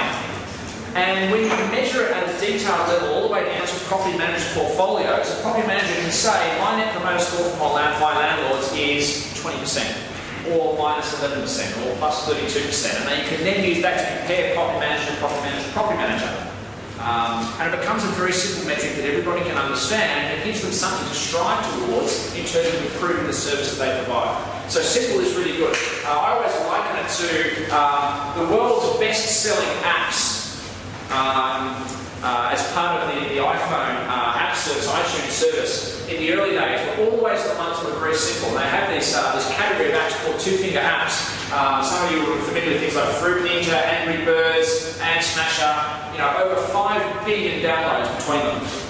And they are what they call two-finger apps. You basically have motions with 2 fingers. So it might be Fruit Ninja, Ant Smasher, and Angry Birds, you're shooting the bird off, etc., etc. Has anyone not ever played one of those games? Who's never? Okay, you should download them. Join the other. They are addictive. And interesting thing about Ant Smasher is it is so easy to use. It is so easy to use that even a frog can play. Ant Smasher. My favourite video.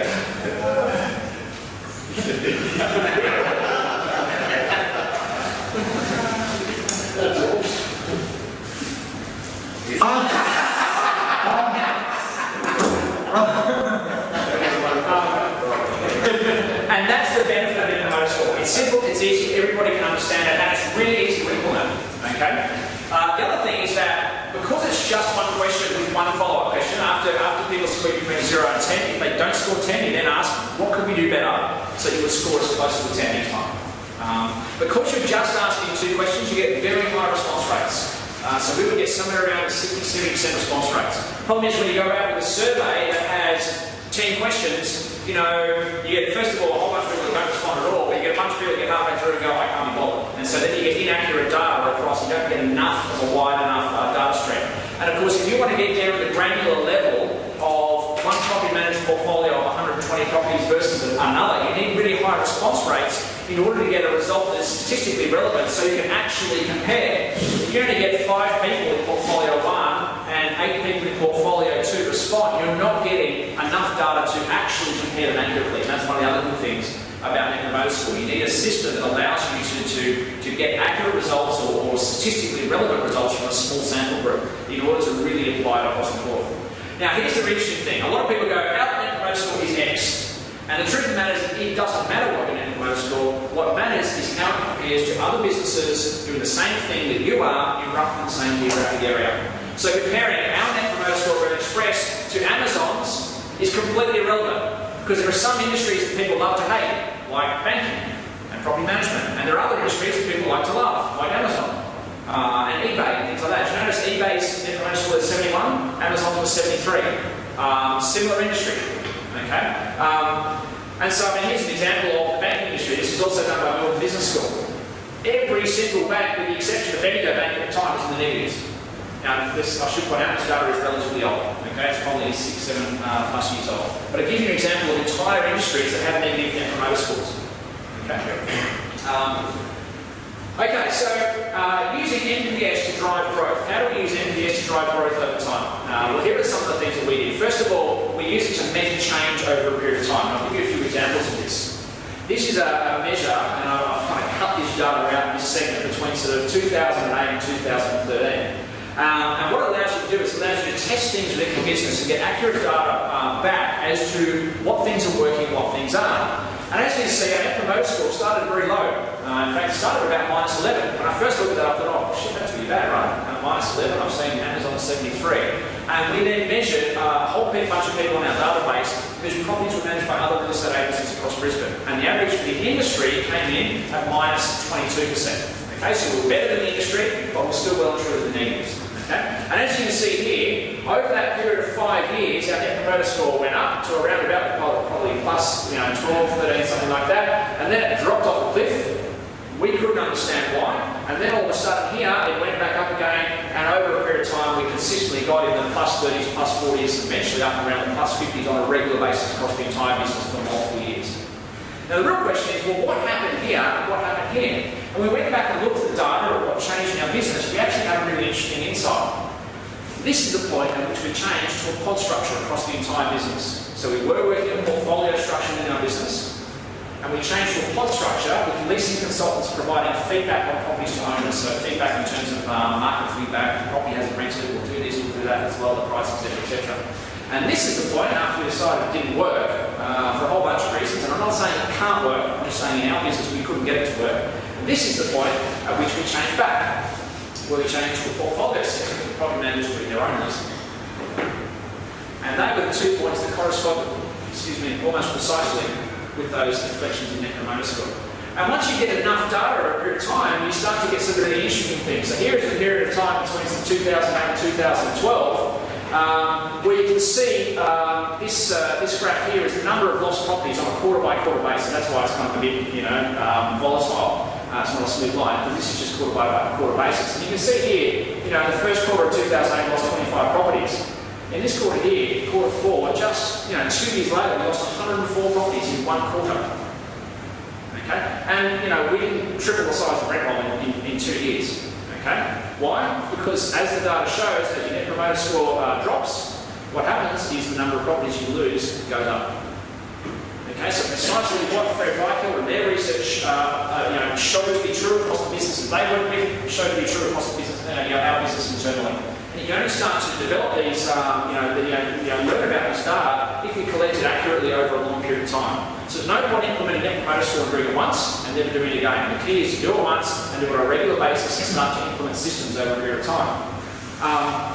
In 2013, we actually introduced real-time surveying. So we actually created some software that allowed us, when we had a low Net Promoter Score in a portfolio, it actually allowed us to determine why the score in that portfolio was low. So because we know that portfolio A has got a worse Net Promoter Score than portfolio B, how do we work with that property manager to improve it over time so that it's higher? And so we introduced real-time surveys so that we could measure specific processes within that. So it might be the vacate process, or the leasing process, or whatever it happens to be. And we identified a bunch of things. This is just one example. So this is a particular portfolio. The property manager was a lady called Stacey Gilda, portfolio manager over 5 years. When we, very early, low score, and as you can see, it's gone up and up and up, and then, something's happened here. What actually happened in that portfolio at that period of time? What actually happened at this period of time and turned around again? What was interesting is that that's when Stacey went on maternity leave and was replaced by another property manager for a number of months in there, and that's when she returned from maternity leave and started going back to normal again. Which is one of the other really interesting insights that we found was that staff turnover significantly negatively affects Net Promoter Score. Okay. Now, one of the things we found is that staff turnover, if you manage your business well, doesn't result in the loss of property. The question I always get is that how do you stop people from taking properties when they leave your agency and go to another one? We never ever had that problem, ever. And I would put that down to some of the nuances around the environment that we created. Okay? But what it does do is it results in lowering customer service scores. So just because property management would leave doesn't mean we didn't lose properties, but they didn't take the properties with them. And so these are some of the insights you can generate from, sure, I'll just skip this and I'll just go to one more and then we'll finish up on Net Promoter Score. We started talking about moments of truth. If anyone have read the book on Scandinavian Airlines about their turnaround, they talk talk about these moments of truth, where they identify that if we can get 2 or 3 things right in a particular business model, then everything else starts to flow from that. For airlines, it was things like if aeroplane turns up on time, fundamentally you get a big tip. If your baggage turns up, fundamentally you get a big tip. No matter how good the airline meal is, if your baggage don't turn up at the other end, you're unhappy. And so we started to identify moments of truth. And for tenants, we identified moments of truth were these 4 things. The sign-up process for the new lease, the maintenance process for when things went wrong with the property, the way that routines for inspections were completed in terms of respecting the tenant's privacy, and the vacate process. And this is an example around how we actually determined what was working and what wasn't working inside the portfolio. And we did that with Net Promoter Score. So we would get the software to basically survey tenants across portfolios at the end of each of these processes. And as you can see, the vacate process in this particular portfolio was very, very high. In fact, across the board, this is based on a whole bunch of responses. So minus 20 for the vacate process. And so we then identify, okay, what's wrong with the vacate process? So when tenants are leaving us, they're unhappy, because that's what we want them to be really happy, so they don't go and post negative stuff on social media about us. And we found what was interesting, one would assume the vacate process, it's got a bit of conflict, you don't give people their bond back, etc., etc. And what we found was that tenants had less of an issue with not getting their bond back or not getting part of it back than they did with the speed at which they got it back. For example, if we had a $2,000 bond and we were only going to return $1,600 of that, if we did that in the first 10 days and gave them the $1,600 back, they were significantly happier than if we gave them the entire $2,000 back but gave it back 6 weeks later. And that was that's like a little nuance of an insight into the vacate process that we learned, which resulted in less negative social media postings, etc., etc.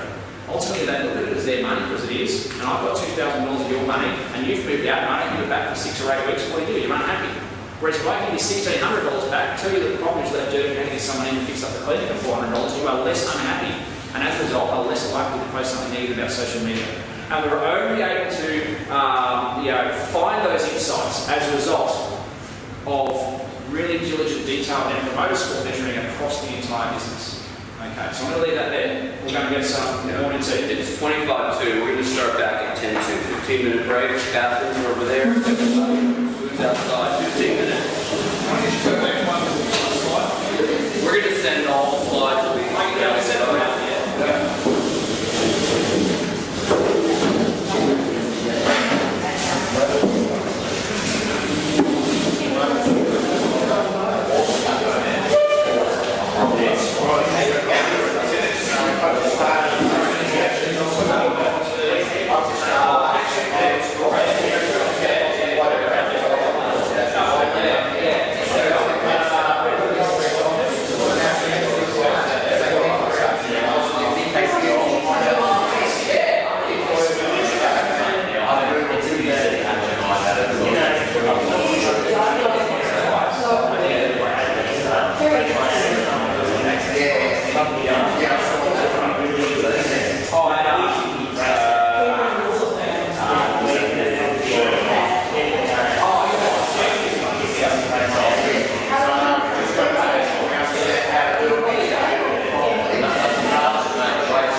Scores that we've got into Net Promoter, so we don't have to do it manually, but also set out for the future, because I do that every property manager already. A lot of the stuff I already do, and I look up and I already understand. I do the raw score out of 10, which Net Promoter is Just in Canada, the raw score I do, so I know how the clients are rating that person overall. But we do have to cut out. It's interesting that Chris talks about that from the Yeah, we're about sponsorship. It's actually got, it goes up as you get bigger, that makes sense. Yeah. Our figure's probably been more inflated lately with all the issues we've had. We've had people really cause damage and clients have taken their body. But it's only happened 2 years ago. That's what we grew up 40 years ago, which is when he's talking 900 on 500 on 400 growth. Our numbers were a lot less, but we were growing on 40. So you look at our numbers are very good. And then there's a connection now between actually determining what we are losing public versus their actual team. Not instilling confidence in the client. Yeah. But then you look at how many we're losing. We're selling, and other companies are showing that. There's a real thing in the industry where agents of other companies don't give the property management to their companies, they give the contact. You guys basically will. Because some of Marshall Wise, this is going to they're going to hold things on ring on the file. Before we know it. This is bizarre, we didn't even know.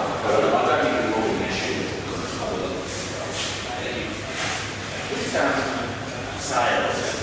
I've got a problem in that you know the cost of response on time outsource. So I don't understand how complicated it can be. But if I sold 140 last year, I should know as a percentage where my sources come from.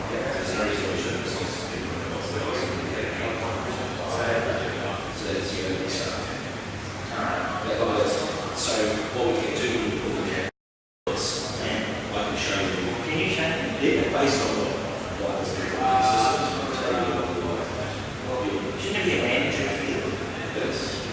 Something I should know. This, You can tell me this will be typically next week, and then it's going to be able to do that and show you the size. I'd like to know. We'll still have to so you not just obviously the it's good. Good for us to know that it's maybe it's usually not so That's what I think that I want to know. People ask me, I think yes.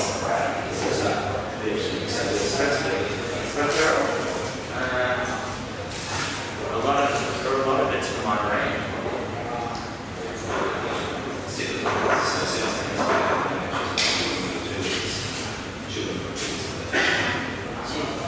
It's interesting hearing you on talking about Airbnb, and I don't know if it's a problem for us, but like I said, it'd be a problem for a while. But we must have an account, we must have an argument. And as much as, let's say, our percentage is 1.9 or whatever at a time, look at the likes of, say, someone's taken 15,000 property management, 3,000.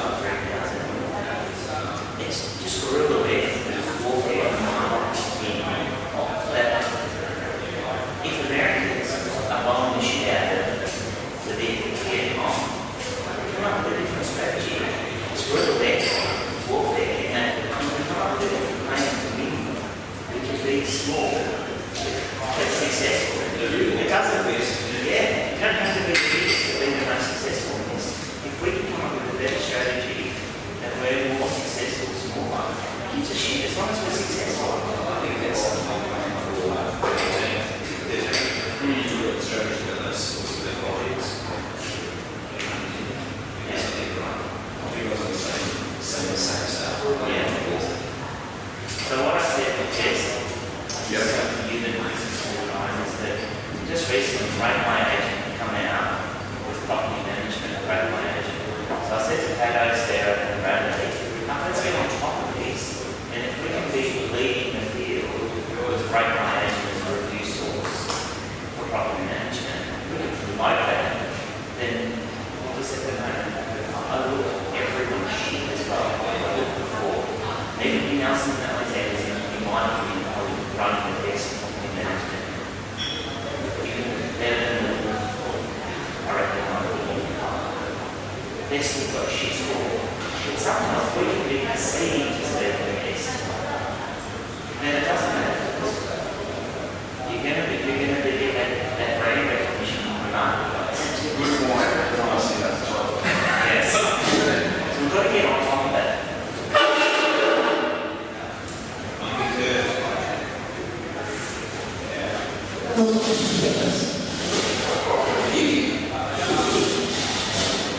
That was Jackson. I don't know. I can say that. No, yeah.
hearing this evening.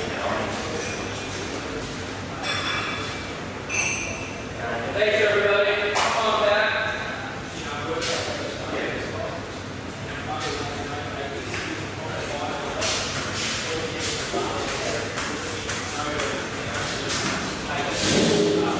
It's a question I don't really know the answer to. I'm sorry. That's how I would look at it.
With the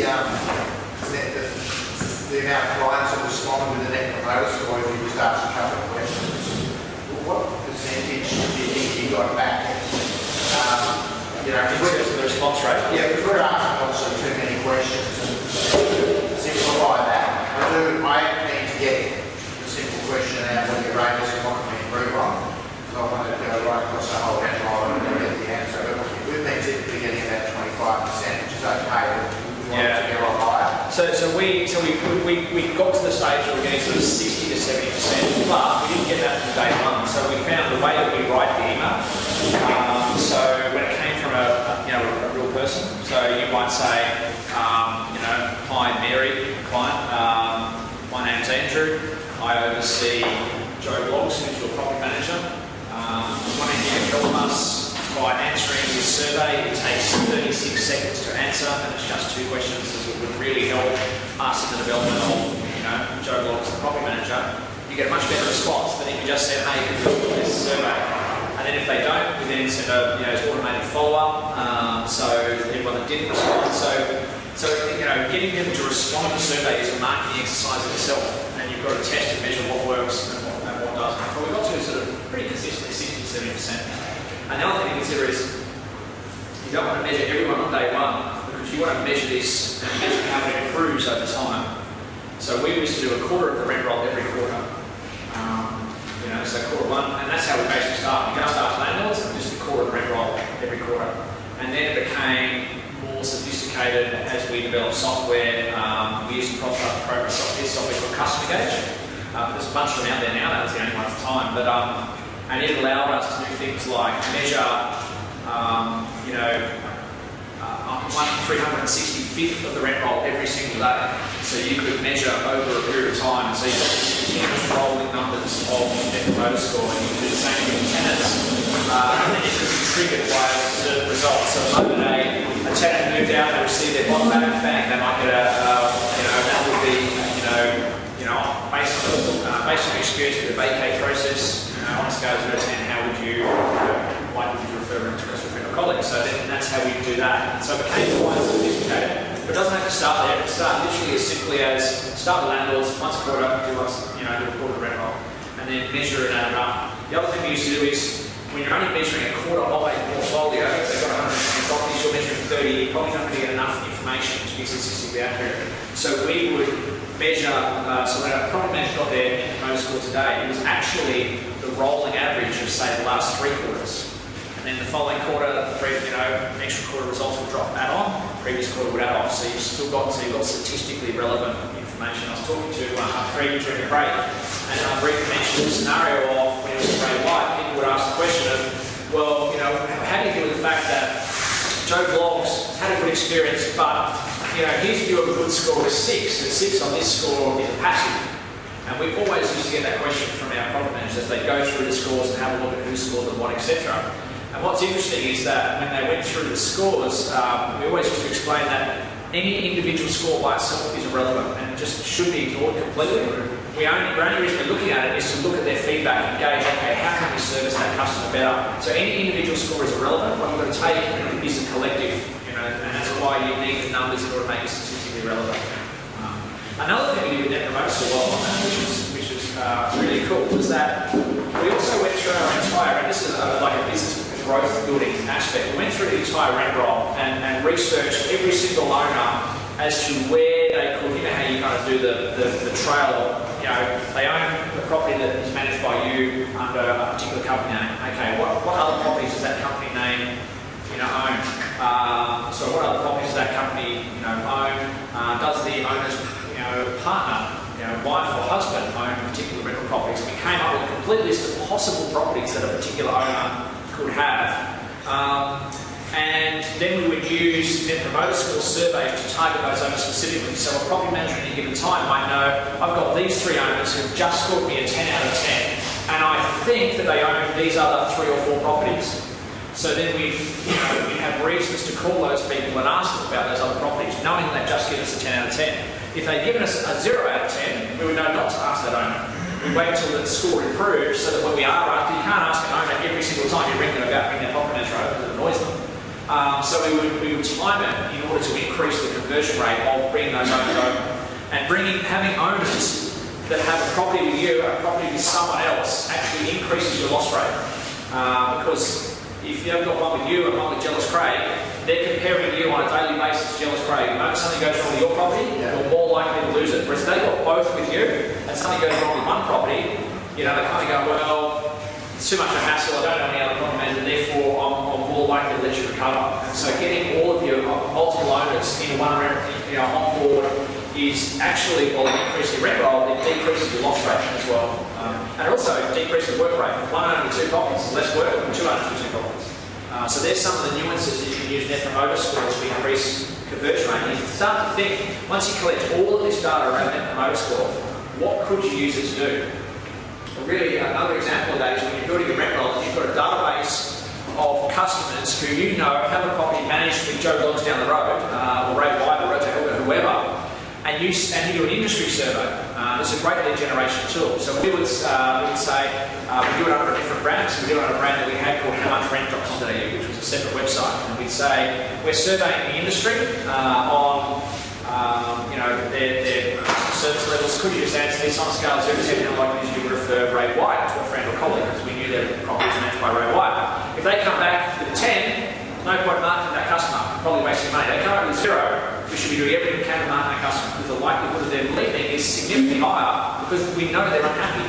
And so these are some of the little nuances by implementing Net Promoter Score well, that not just tell you which property managers are good and which property managers need some help, but it tells you who to market to and who not to market to, etc., etc. So it becomes, the marketing is more than just, knocking on doors, sending out, here are the properties we've rented this week. It becomes very strategic in nature, which is something that you see very little across the real estate industry. Okay, right, so let's jump on to, I'll just go down the page. Let's just have a look at probably some of the problems we came up with here. We talked a little bit about staff structure. There's a few here about sort of retention, staff structure. They're probably the similar around, and to some extent, lead generation that are covered in incentive structures. So I thought maybe what we do, unless anyone wants to particularly go through something else, we can go straight to incentive for staff structures. Because it has a big impact on growth. And this is why I say most people want to go straight to sort of organic growth 101. But when you look at things like that Net Promoter Score, you start to understand some of the nuances about how to grow a rent roll, as opposed to go, well, you do this marketing, you get this response. Okay, and the answer is, some of the marketing is harder to duplicate than you would think, whereas put the right incentive structures in place, and you solve a lot of the inherent problems about losing properties. Let's go straight to that one. That was on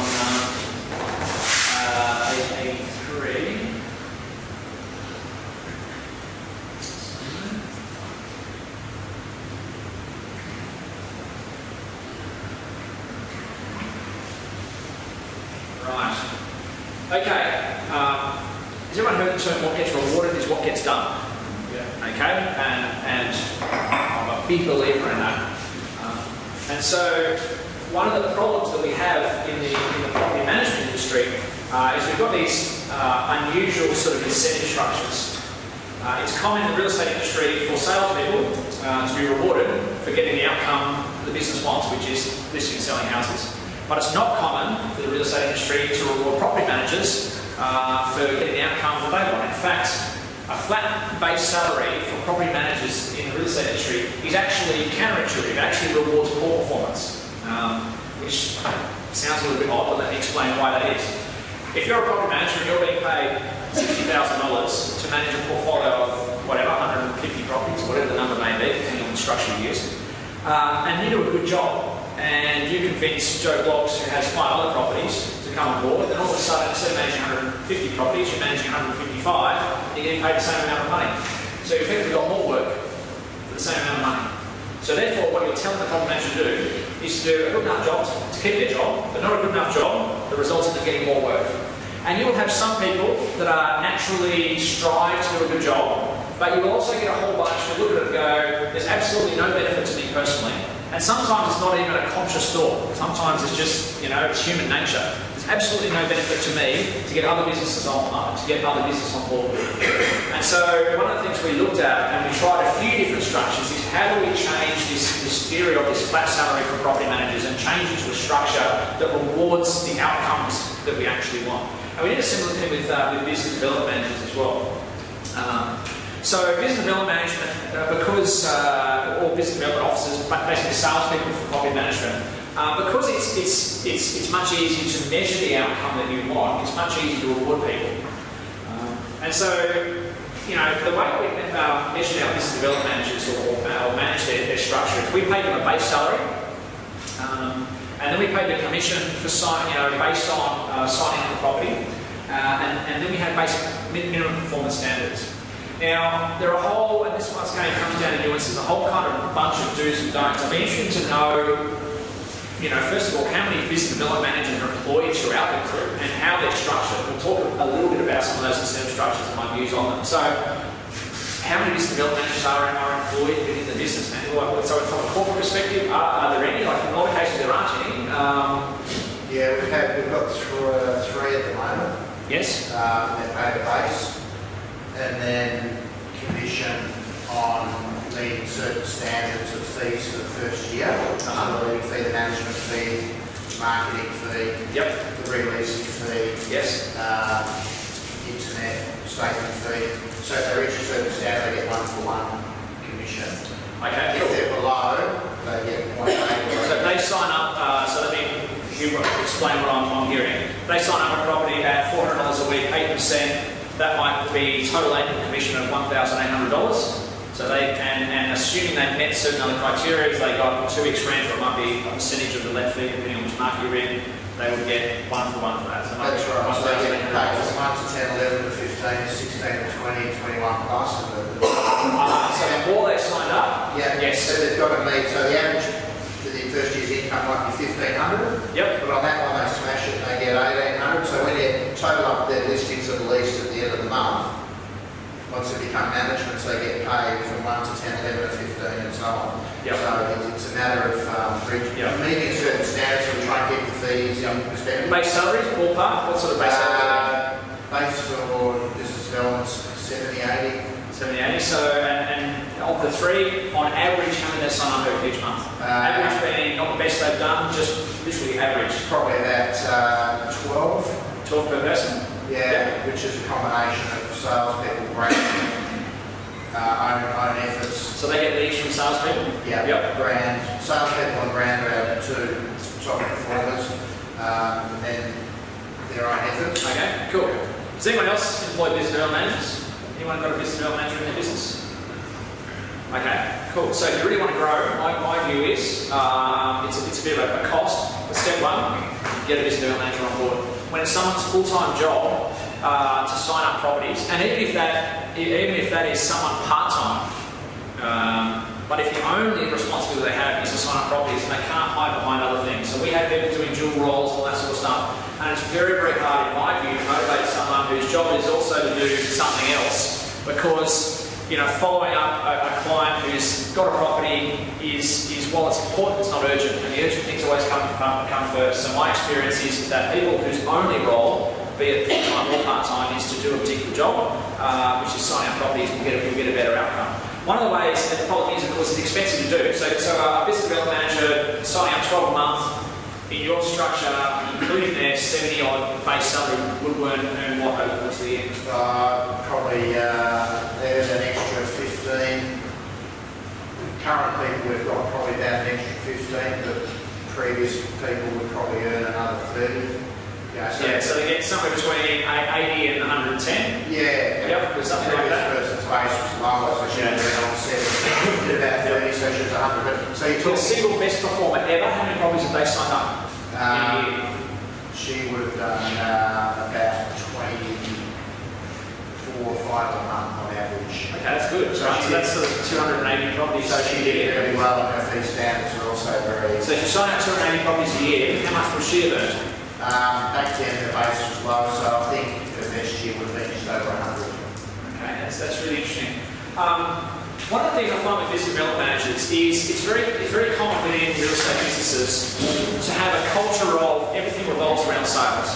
And I'm sure if I asked Andrew, he would probably go, yep, we've probably got that. And that's not sort of a reflection of Fletcher's, it's just a reflection of the industry.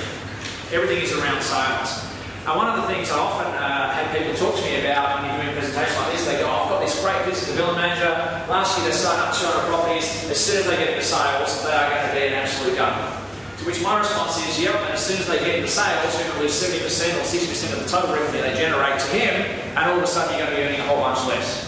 Okay, so you look at that scenario, you're a business development manager that signs up 280 properties a year. They're bringing in $1.8, $1.9 million in asset value, plus a recurring revenue of somewhere in the vicinity of $400,000 to $500,000 a year for the next 10 years. So $400,000 a year multiplied by 10, $4 million in revenue, plus $1.8 million in asset value, they're earning $110,000 a year. And so this is one of the things that we did internally in our organisation, and of course it's much easier to do when you're not running sales, okay? And that is that we created heroes in certain roles, so that the career progression was seen, rather than me wanting to be like the best salesperson in the organisation, we want that person to aspire to be like the best BDM or the best property manager, which means you need to create heroes around those roles and reward people for outstanding performance. Now, I'll put a caveat on that. In a scenario where all of your leads are coming from salespeople, leads that come from salespeople have a relatively high conversion rate. So a salesperson sells a house, referred in, have a relatively high conversion rate. And my view on that is that, if you've got those leads coming in, that's great, and you want to reward the salespeople for doing that, absolutely no question about that. But my view on that is that a BDM signing up on those properties is not as valuable as a BDM signing up a property that was generated from, say, a database, mail out or something like that, because the really good business development managers shine in converting the hard to convert ones. The other thing that we learned as well is that there's almost like an artificial ceiling. It doesn't surprise me at all to say that your average BDM is signing up 12 per month. The problem I would argue though is if you doubled your number of BDMs, probably what would happen is the number of properties they sign up will decline because the leads from salespeople are spread amongst a large number of people. And so that's one of the problems we need to overcome, and we'll cover that in a moment. But before even getting to that problem, we need to sort of look at some of the other nuances around it, like the fact that a lead from a salesperson is easy to sign up, a lead that comes, through a rental appraisal, form on a website, and so, and then rewarding salespeople or BDMs accordingly. So when you're structuring a role, it's much harder to structure a role for a BDM than it is, say, for a real estate salesperson, because you've got one outcome, it's very easy to do. In property management, though, you've got this sort of slightly different dynamic. If you're a really good salesperson, how many properties do you sell a month? How many properties do you list a month? Like a good salesperson earning $200,000 a year. Okay, that might not be really good, but like good, right? That's good. That'd be 4 a month. 4 a month. 4 or 5 a month, okay? So so that's you sell for a month. really. Depending on the market. Depending on the market, obviously. So a good salesperson, that's $200,000 a year, lists probably, what, 6 in order to sell 4, roughly, right? That's 6 owners they've got to deal with in order to make those sales for that month, and obviously some to go over multiple months. That's 6 authorities that need to be signed, that's 6 lots of photos, 6 ads, 6 owners to update, etc., etc. If you've got a business development manager that's signing up 20 properties and to actually sign up to rent, you've got 30 sets of paperwork, 30 sets of photos, 30 ads, 30 lots of owner feedback. And what we actually found is that the barrier to, one of the biggest barriers once you solve the lead generation barrier, which we'll talk about in a moment, is in fact the paperwork barrier. It's an administration nightmare. And salespeople by their nature are typically not the best people. Salespeople, and I apologise to anyone in the room who's a salesperson who is good at that. But it's not their strength, it's probably not a great use of their time. And so one of the things we actually found that had a marked impact on the ability of our business development managers to sign up more business was taking away part of the paperwork. So that someone could actually consistently sign up 20 properties, 20 properties a month. The other thing is, in a slow rental market, you might have some of those over multiple months, so 6 weeks or something like that. And you've also got a whole bunch where you're waiting for an authority, you're waiting for 30 days notice or 60 days notice to give to another agency. So at any given time, a good business development manager who's signing up 20 owners per month could actually be, following up 50, 60 people. And so you get this massive issue around time. And so one of the great things to outsource is administration around paperwork, putting together all our lists of authorities, writing copy for ads, taking photos, etc., etc. The other thing I would urge is that once the problem becomes your BDMs converting business as opposed to not having enough leads. So you'll get some big BDMs that convert really well once they've got enough leads. Someone signing up 20 a month, should be able to earn, a really, high income, a couple $100,000 a year. And the reason behind that is you don't want them to go to sales. And the reason you don't want them to go to sales is because of what I mentioned before. Because a goods person signing up 250 properties a year generates $400,000 in recurring revenue every year for the next 10 years, if you lose 10% a year, $4 million recurring revenue, and a $1.8 million asset. It's funny because we just had to talk to Adrian, who's one of our best BDMs we've ever had, out of going into sales.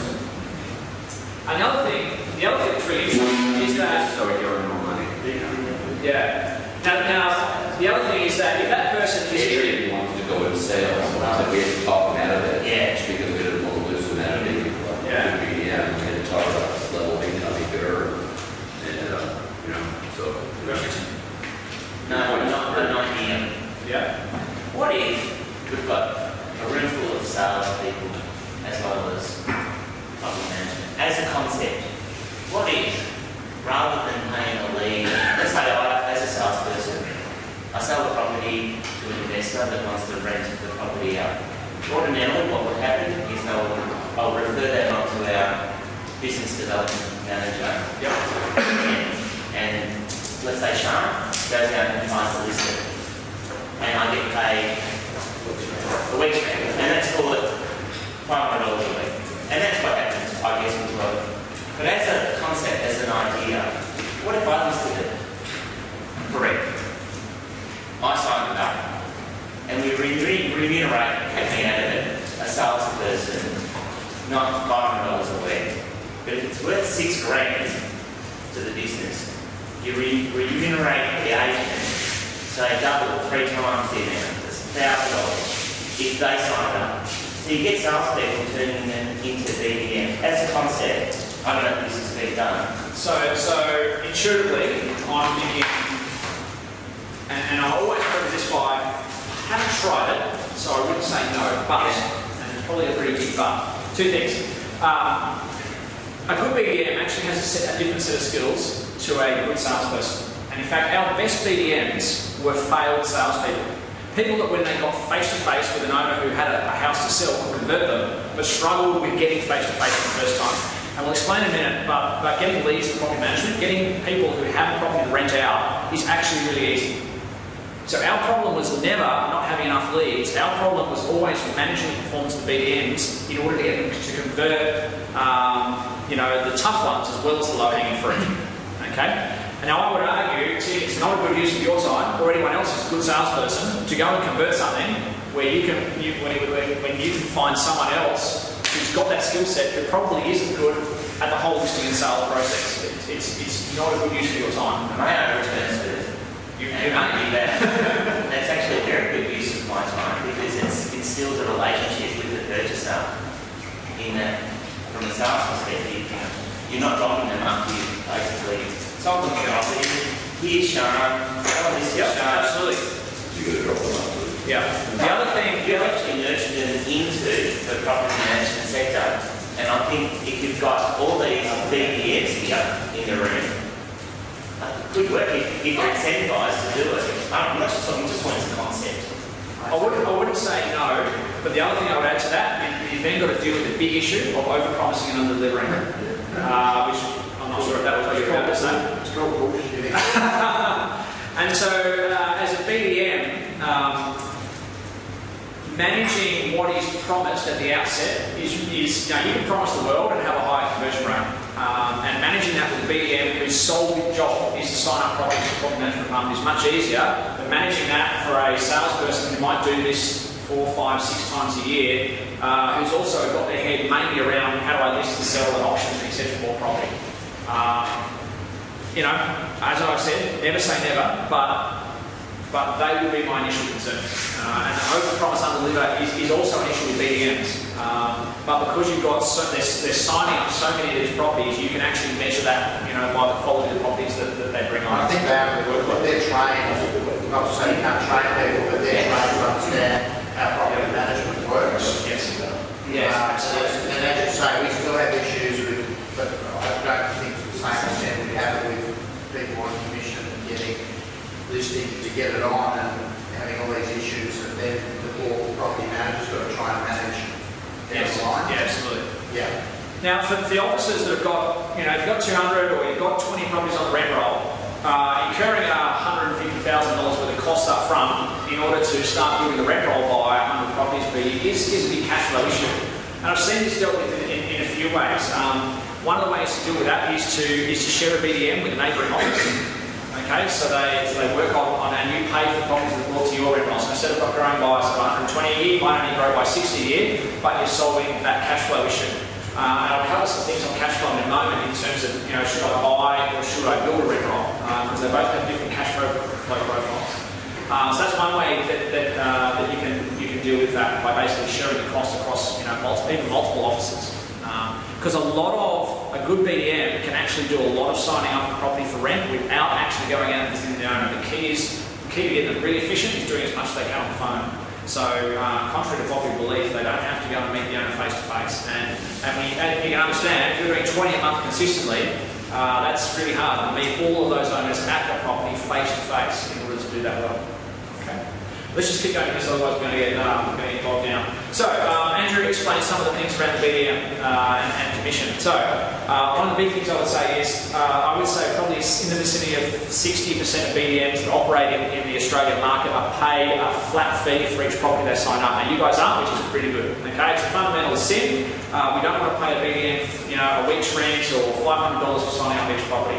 And the reason behind that is because they sign one up at 3% management fees versus 8% management fees. You've got two completely different beasts on your rent roll in terms of profitability, and you're paying the same amount of money. This is where it comes to getting what gets rewarded is what gets done. So we used to do a very similar thing. We would work out the contract value, how much revenue were we going to get over the course of the year, and we would pay them a percentage of that.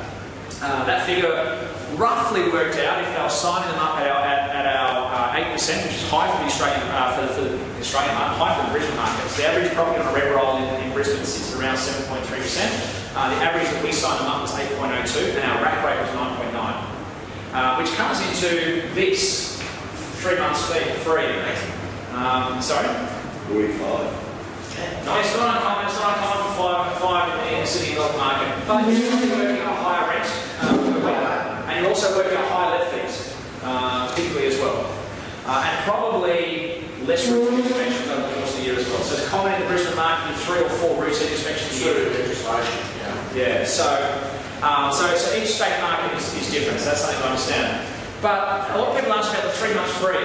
What do you do when you know, do you offer 3 months free? So we kind of pretty much say what percentage you pay paid them. Sorry? I was going to say what percent. Oh, sorry, the percentage we paid them, it fluctuated over time, but it was around the 16% mark, which worked out roughly at a bit less than 1 week's rent per property. Okay? So ballpark $400 a week, sorry, $400 per property. But the reason we didn't just pay them $400 per property is because we wanted to incentivise them for signing up high management fees, let fee, and then we actually had a scale of what they could negotiate.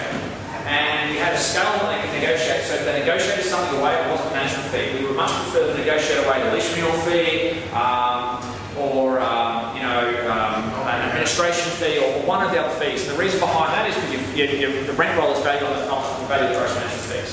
And we were building a website. When you say What's that for us? 16%, We're not building this. Hang on a moment. when you say 16%, what was that percentage in terms of the total income they earned?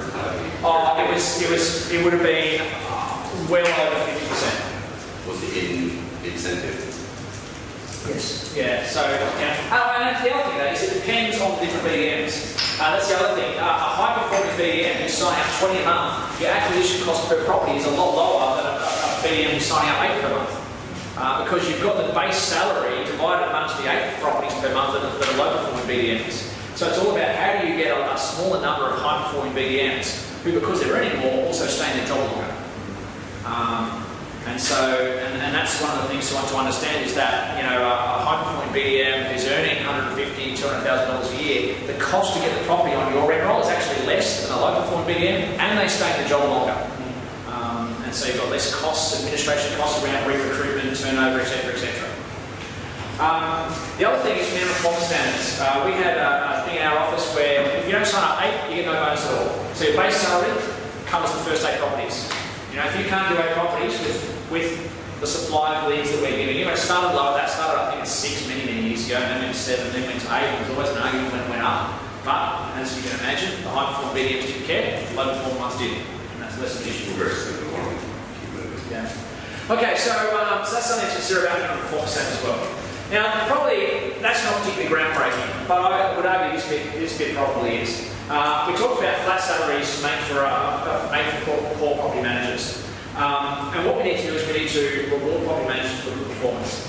And good performance for us is basically managing as many properties as they can while maintaining good quality levels of service, as indicated by Net Promoter Score.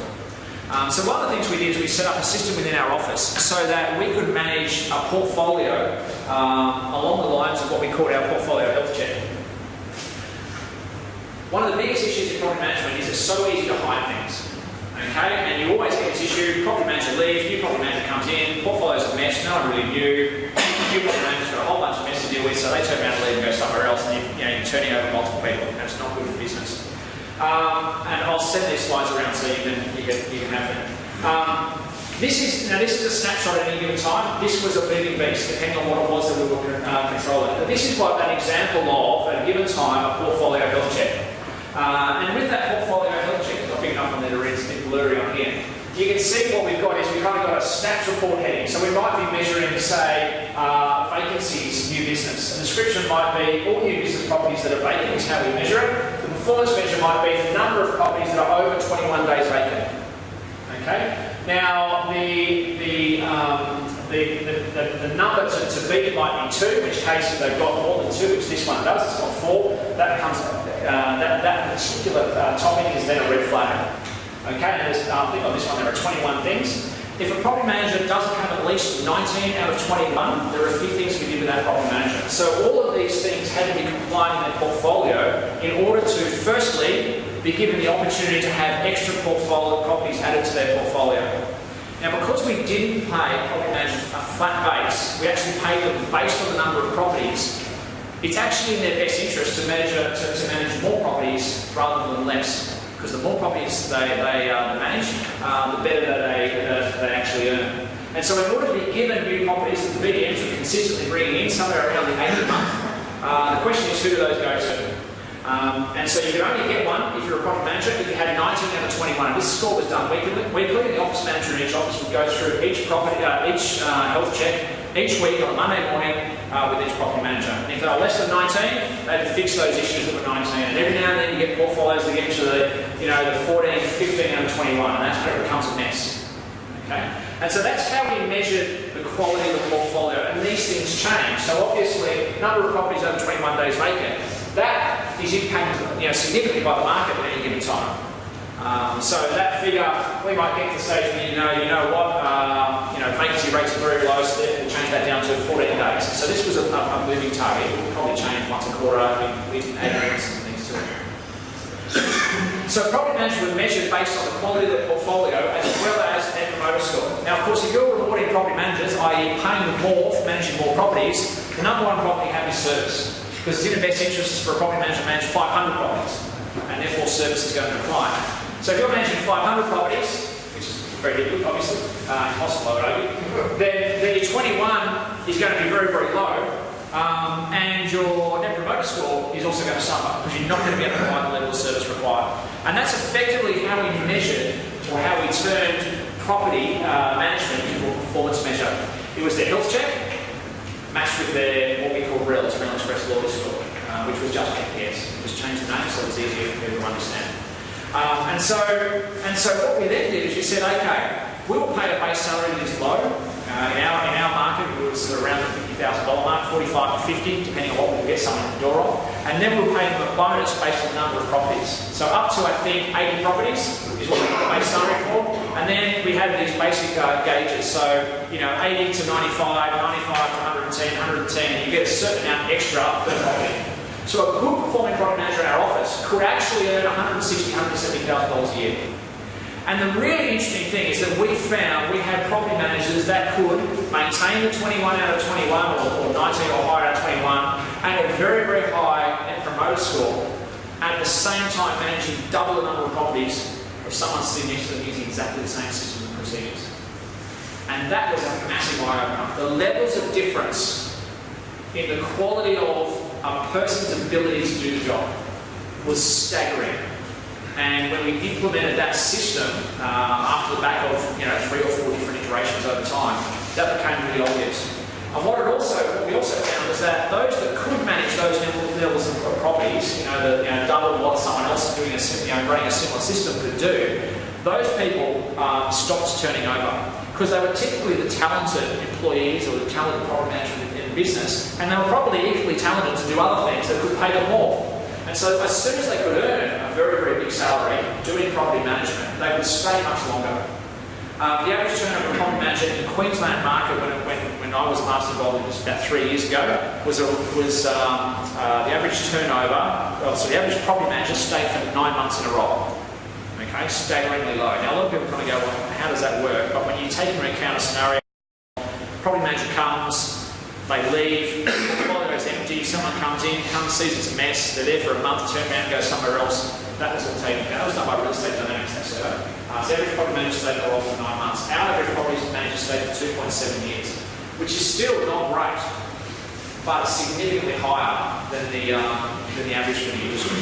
Did you go through a clean out stage when you were progressing your systems and how you're rating people? Because one of the issues we've had is we have had key performance indicators which we go through with people, and they have a blank message as nicely as you give it to them, so they just pack up and go. So did you go through different clean outs? Yeah, look, from time to time we did. And people don't like change. I mean, you have to change something in the business, you understand people don't like change, right? But we're also a business that was constantly changing things. And so people kind of, we would find out, pretty quickly if people, could fit within our environment or not. And there were certain things that we weren't negotiable on. Having said that, I would also argue that the management of people, it's all very well to have a process and a system and a way that people can aspire to grow. One of the biggest issues in the property management industry, there's no career progression, or very limited career progression. Either property manager, you might be the department manager, a lot of businesses don't even have department managers, or you're the principal, and the principal is typically an ex-salesperson. So I'd say in 70% of businesses, there is no career progression. You're either the product manager, or you're not. And so how do you create career progression where there is no career progression? You do that by, we had roles like, property manager, senior property manager, team leader, etc. And these were all people that were managing property, but based on their skills and abilities, were managing different levels of property management, numbers of property management. So you're almost creating artificial career progression internally. So that's one of the ways that we dealt with that scenario around how do you pay a property manager so that what gets rewarded is what gets done. What gets rewarded is managing a lot of properties and managing them well. Question? Two things. Firstly, were you literally paying someone 150, 160? Yes, absolutely. Okay. Yeah. We had a property manager named Brittany Hedges. She's now one of the area managers for Little Real Estate, so she's still in business. And she came to us when she was probably 18. And within 6 months, she was a really good property manager. Now, stereotypically, you're sitting there going, 18-year-old, never had a job, why? And I don't really know why. She was just really good. And sort of, in his early 20s, she was managing double, what people were doing, they'd been there for 5 years. And just, incredibly efficient, very good manner, but straight report on the phone with owners. She would say, tell it how it was. Didn't rely on email a lot, wasn't a great typist, which is interesting. She was slow at typing, dealt with a lot of things. A property manager that uses the phone versus email is a better property manager. We all know that to be true. So what do we need to do in order to get them to use the phone? And it just happened naturally for her because she was a particularly slow typist. She was just, ruthlessly efficient. At 20, managing double what, the average property manager in business was. Now, I don't know why she was that good, but she was. What does double look like? This leads to how many properties can a property manager manage? And the answer to that is it depends. So in our business model all the time, we're running a high growth business model, which means as you bring properties on, they've got to be at less than capacity. That's the first thing. Secondly, we're outsourcing certain processes. Thirdly, they were predominantly doing leasing themselves. Leasing is one of the common things that was outsourced. So BDMs would lease their own properties they signed up. Property managers would re-lease the properties that were in their portfolio. And the other things have changed over time. So she was towards the end of my involvement in the business. Keep in mind, I stepped out of the business about 2 years before I sold it. So also the end of me being there. She would have been managing somewhere around 190 properties, including doing leasing herself, in an environment where routine inspections, was common to do 3 routine inspections, per year on a property. Now that's a lot. That's a lot. I just have to really preface it that all the time we're spending on it is it's so not apples and apples when you compare one portfolio to another. It's entirely dependent on all of the who does what, how much support is there, how much admin is done by other people, how much trust is done by other people, how much, you just can never you can't say how many properties can a property manager manage and answer that without all of the caveats that I just gave plus some. Okay? Second question. Yes. What is in your opinion, the best model of a PM look like in terms of NLP, this program? What do they look like in your opinion? I don't know the answer to that. We did Myers-Briggs profiles on all of our people to try and get this is the best person in the profile, and we looked at our best property managers, they're all different things. So come on, I don't know. So the answer is, I would love to know the answer to that, but we didn't really come up with an answer to that. Retain staff. It comes under retain staff. My view is the culture within the organisation, which we'll talk about in a moment, and it has a big impact on it. Okay, so that's a little bit on structuring incentives for property management, business development managers, and how to deal with that. All right, let's move on. Let's talk about the retention of staff. Okay, I think that's it's always a burning issue in the industry, and obviously there's been some turnover within the organisation that we've got. So let's talk about 2 things.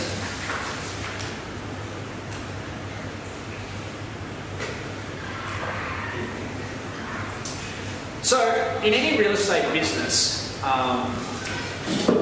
in Australia, the bulk of revenue typically comes, unless they're a specialist, typically comes from the sales department. And what comes with that is a focus on all things sales.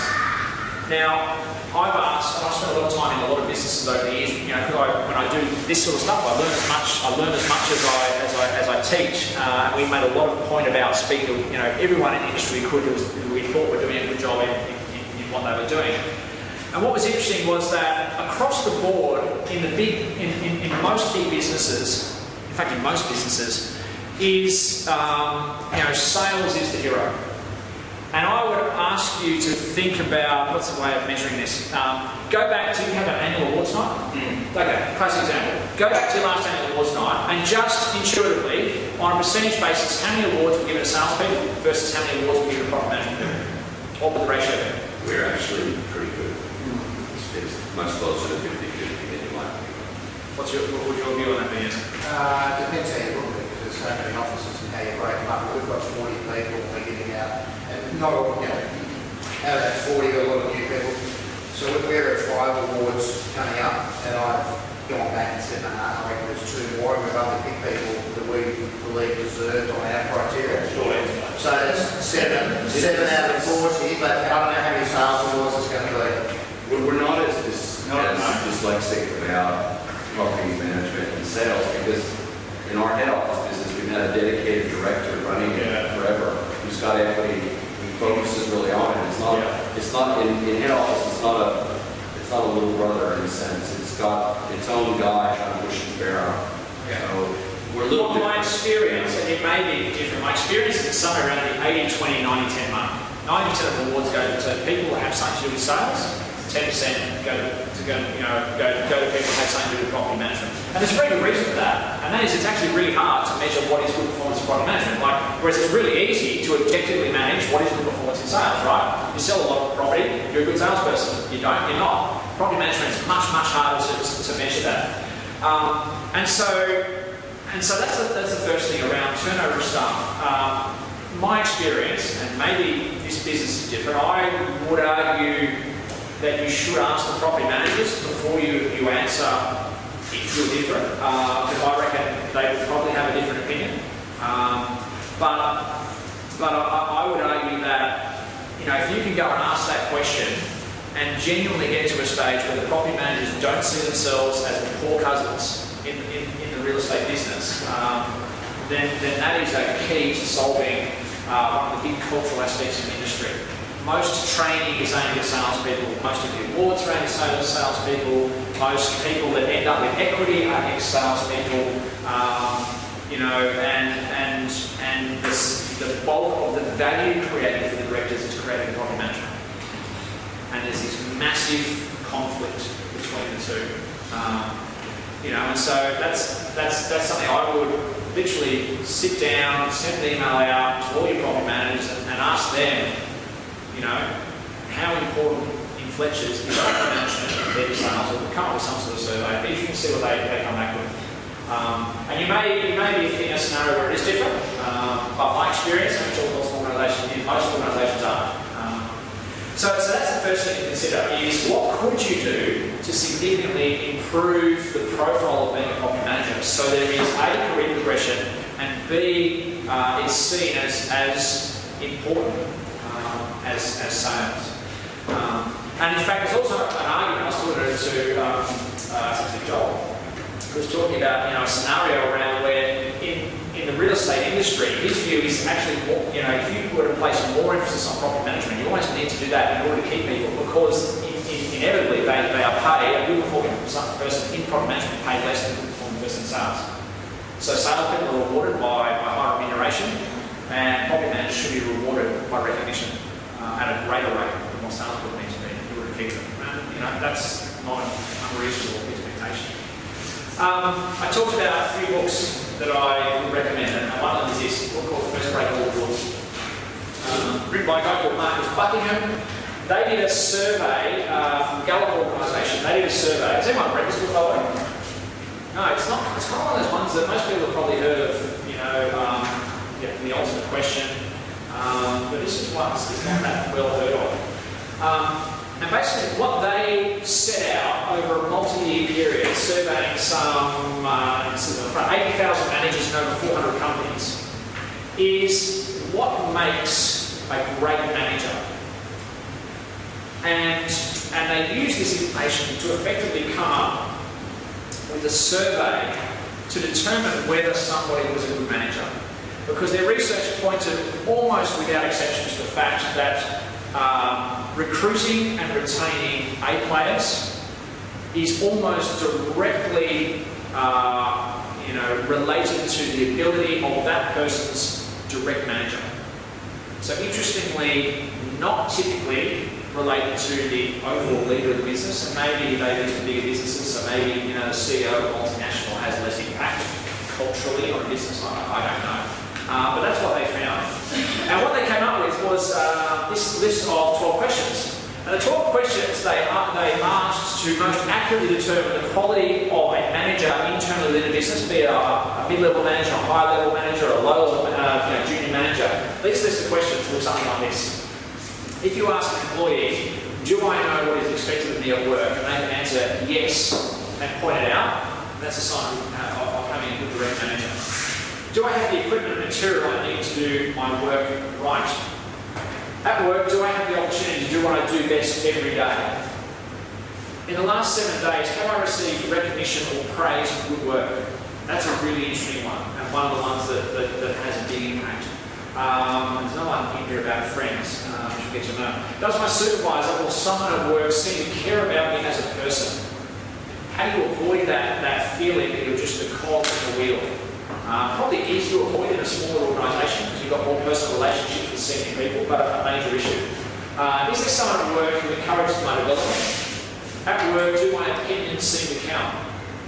Does the mission or purpose of my company make me feel my work is important? Are my co-workers committed to doing quality work? Do I have a best friend at work? This one has a big impact on retention of staff.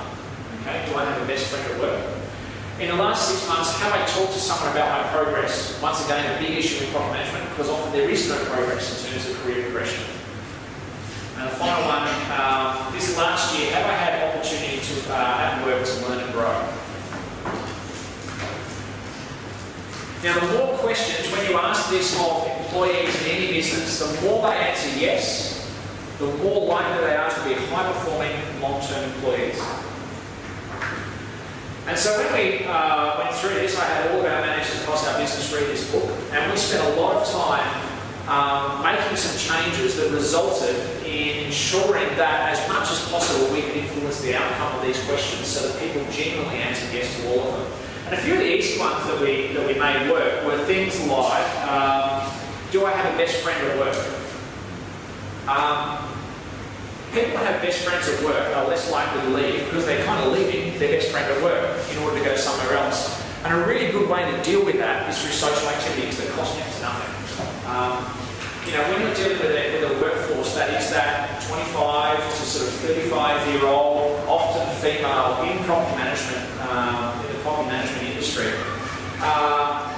socialising is a really, really important part of the work environment. And what it does is it opens opportunities for people to generate relationships with other people so that they actually have genuine friends at work. And there is nothing better than a whole bunch of your employees going out, outside of work in their own time and spending time together in terms of improving retention.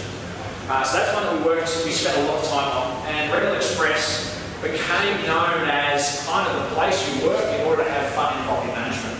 And one of the really interesting things that came when we sold the business is that for the first 6 months after we sold the business, Little Real Estate ran the two businesses effectively separately. And the reason was behind that was we had a retention mechanism in our rent roll. And one of our criteria was, we're happy to have a retention clause in there as long as you run the businesses separately. Because our view was the moment you change the brand, the moment you merge the whole lot in, you're going to start losing properties. We knew this because we knew what their Net Promoter Score was because we were able to gauge it as a result of all our Net Promoter Scores of the industry.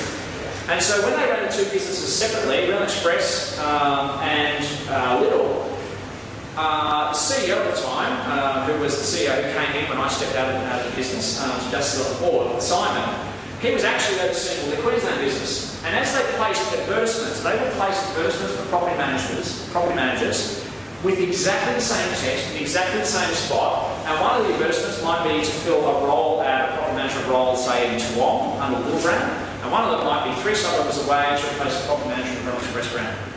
And the results that they got was roughly a 4 times increase in response to Rental Express ads from prospective property managers than they did to Little Real Estate. And we put that down And we put that down to being as a result of the culture that we have built long-term in the industry about being a good place to work from a property management perspective, with career progression, high salaries, lots of support, reward, recognition, social environment, etc., etc. And it came down, I think, to this particular book. Now, those questions, while they kind of the backbone of the book, I'd have a look at it and say, because this applies equally to a sales business, property management business, or any business, what else could you be doing internally within your organisation to have a look at these questions and say, well, you know, in the last 7 days, have I received recognition and praise for good work? I mean, that's so cheap and easy to deliver, but so often gets overlooked. Part of our office manager's role when they were going through the weekly health check was to pick out areas that people were good at, praise them, etc. So they had basically a meeting schedule. Each meeting was only sort of 20-30 minutes with each property manager, longer if someone was struggling with their health check. And they execute some of these things during those weekly meetings. So I highly recommend that, internally. The other thing is, the book talks a lot about the theory of promoting people to their level of incompetence. Does anyone not know what I mean by that? Does anyone not? To be honest, it's like... Yeah. So a couple of people, one or two people. Basically, there's this theory of... ones. Sorry?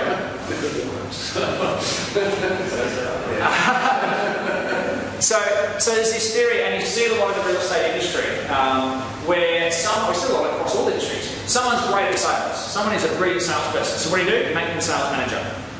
Okay, so that's a really common one. Now, the best sales managers are not often the best salespeople. In fact, very often the best salespeople are not great at managing people to do what they did because, it's very hard for what they do to be literally repeated as a result of teaching people. Same thing happens in property management. The people that have been there the longest get promoted to become the managers, and often they're not necessarily the best managers. I would argue that in our business, the single best manager we had in property management was someone who had never been a property manager, which was Simon, our CEO. And he jumped into one of our offices that was going through all sorts of turmoil. And a lot of people talk about most stresses, everything working well. It didn't. Stuff went wrong all of the time. And we had one particular office that had, not a dissimilar scenario to what you guys have had from a corporate perspective, a lot of turnover, empty portfolios sitting there, which get worse, which means when someone comes in, he stepped in that business for 12 months with no property management experience and got an outstanding result. Why? Because he's a particularly good manager of people. And so we talk about this the book talks a lot about this theory of you promote people that have been there the longest and do a really good job in one particular role, and then all of a sudden make them a manager without training them on the management skills they need to manage people. And managing people is completely different to managing property or selling property. And it's something that is really very, very often overlooked. So that's some of the things to take away from that particular book. Okay, any questions on that? Cool. Let's go into what's the time? Let's just have a look at some of the things around lead generation. So I talked a little bit earlier about lead generation and what organisations do in terms of generate leads for property management. So let's see. Will we answer the agenda items? These ones? Yeah. Okay, so lead generation, here it is now. Yeah. We talked a little bit about retention of staff.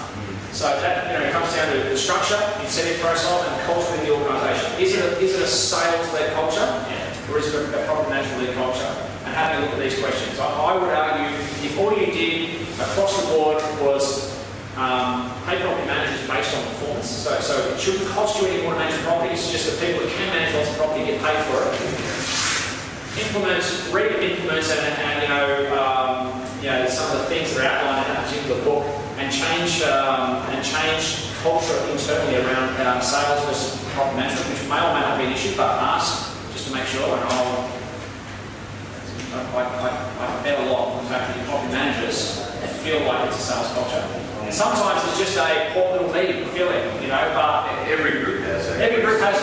Yeah, every group has it. I'm saying it's different. It's the salespeople have an issue that it's a director-led business. The branch offices have an issue with head office. The branch office directors this morning think the F&B directors have more input.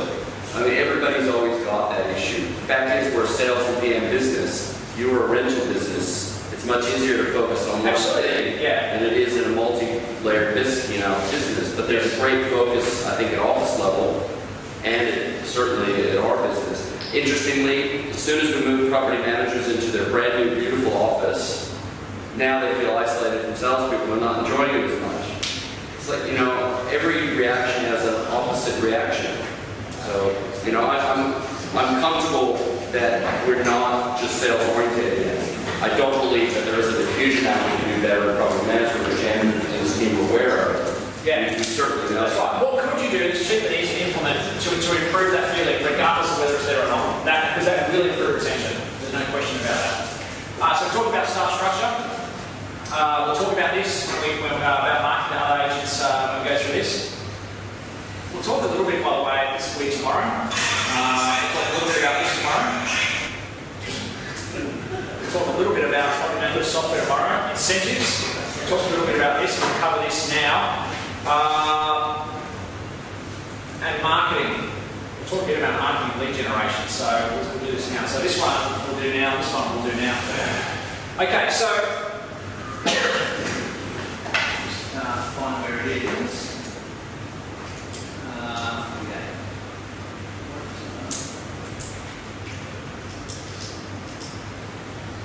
Who makes better property managers, male or female? Sorry? Who makes better property manager, male or female?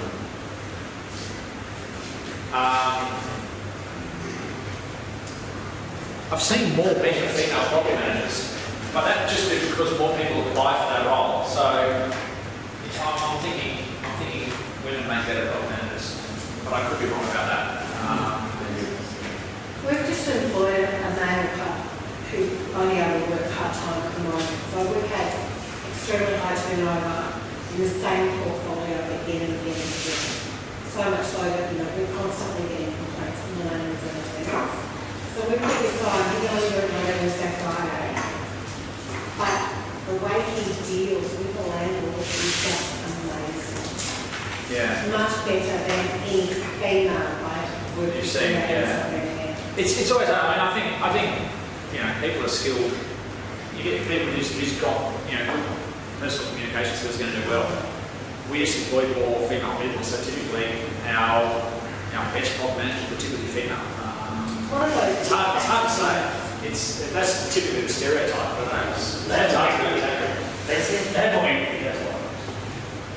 Again. It's hard to judge it because, as Chris said, there's so many more females in that sector. Okay, let's talk about organic growth. And then one of the things maybe we should finish with is, do I buy or do I grow? That's a really interesting topic, particularly people that are at that point of I've reached that glass ceiling theory of property management. Okay, the growth strategies of most property management businesses are word of mouth and referrals from the sales team. And my view is that none of those really growth sort of strategies, because they're so hard to influence. It's really hard to get more word of mouth. You can't invest another $100,000 in word of mouth. You can get more referrals from your sales team, but if they're already referring relatively well, you've got to double the performance of the sales team or double the number of leads. Okay, which is, if you could, you can do that easily. You would anyway, right?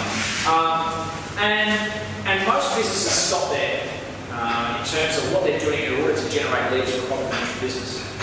Okay, so 4 keys to organic rental growth.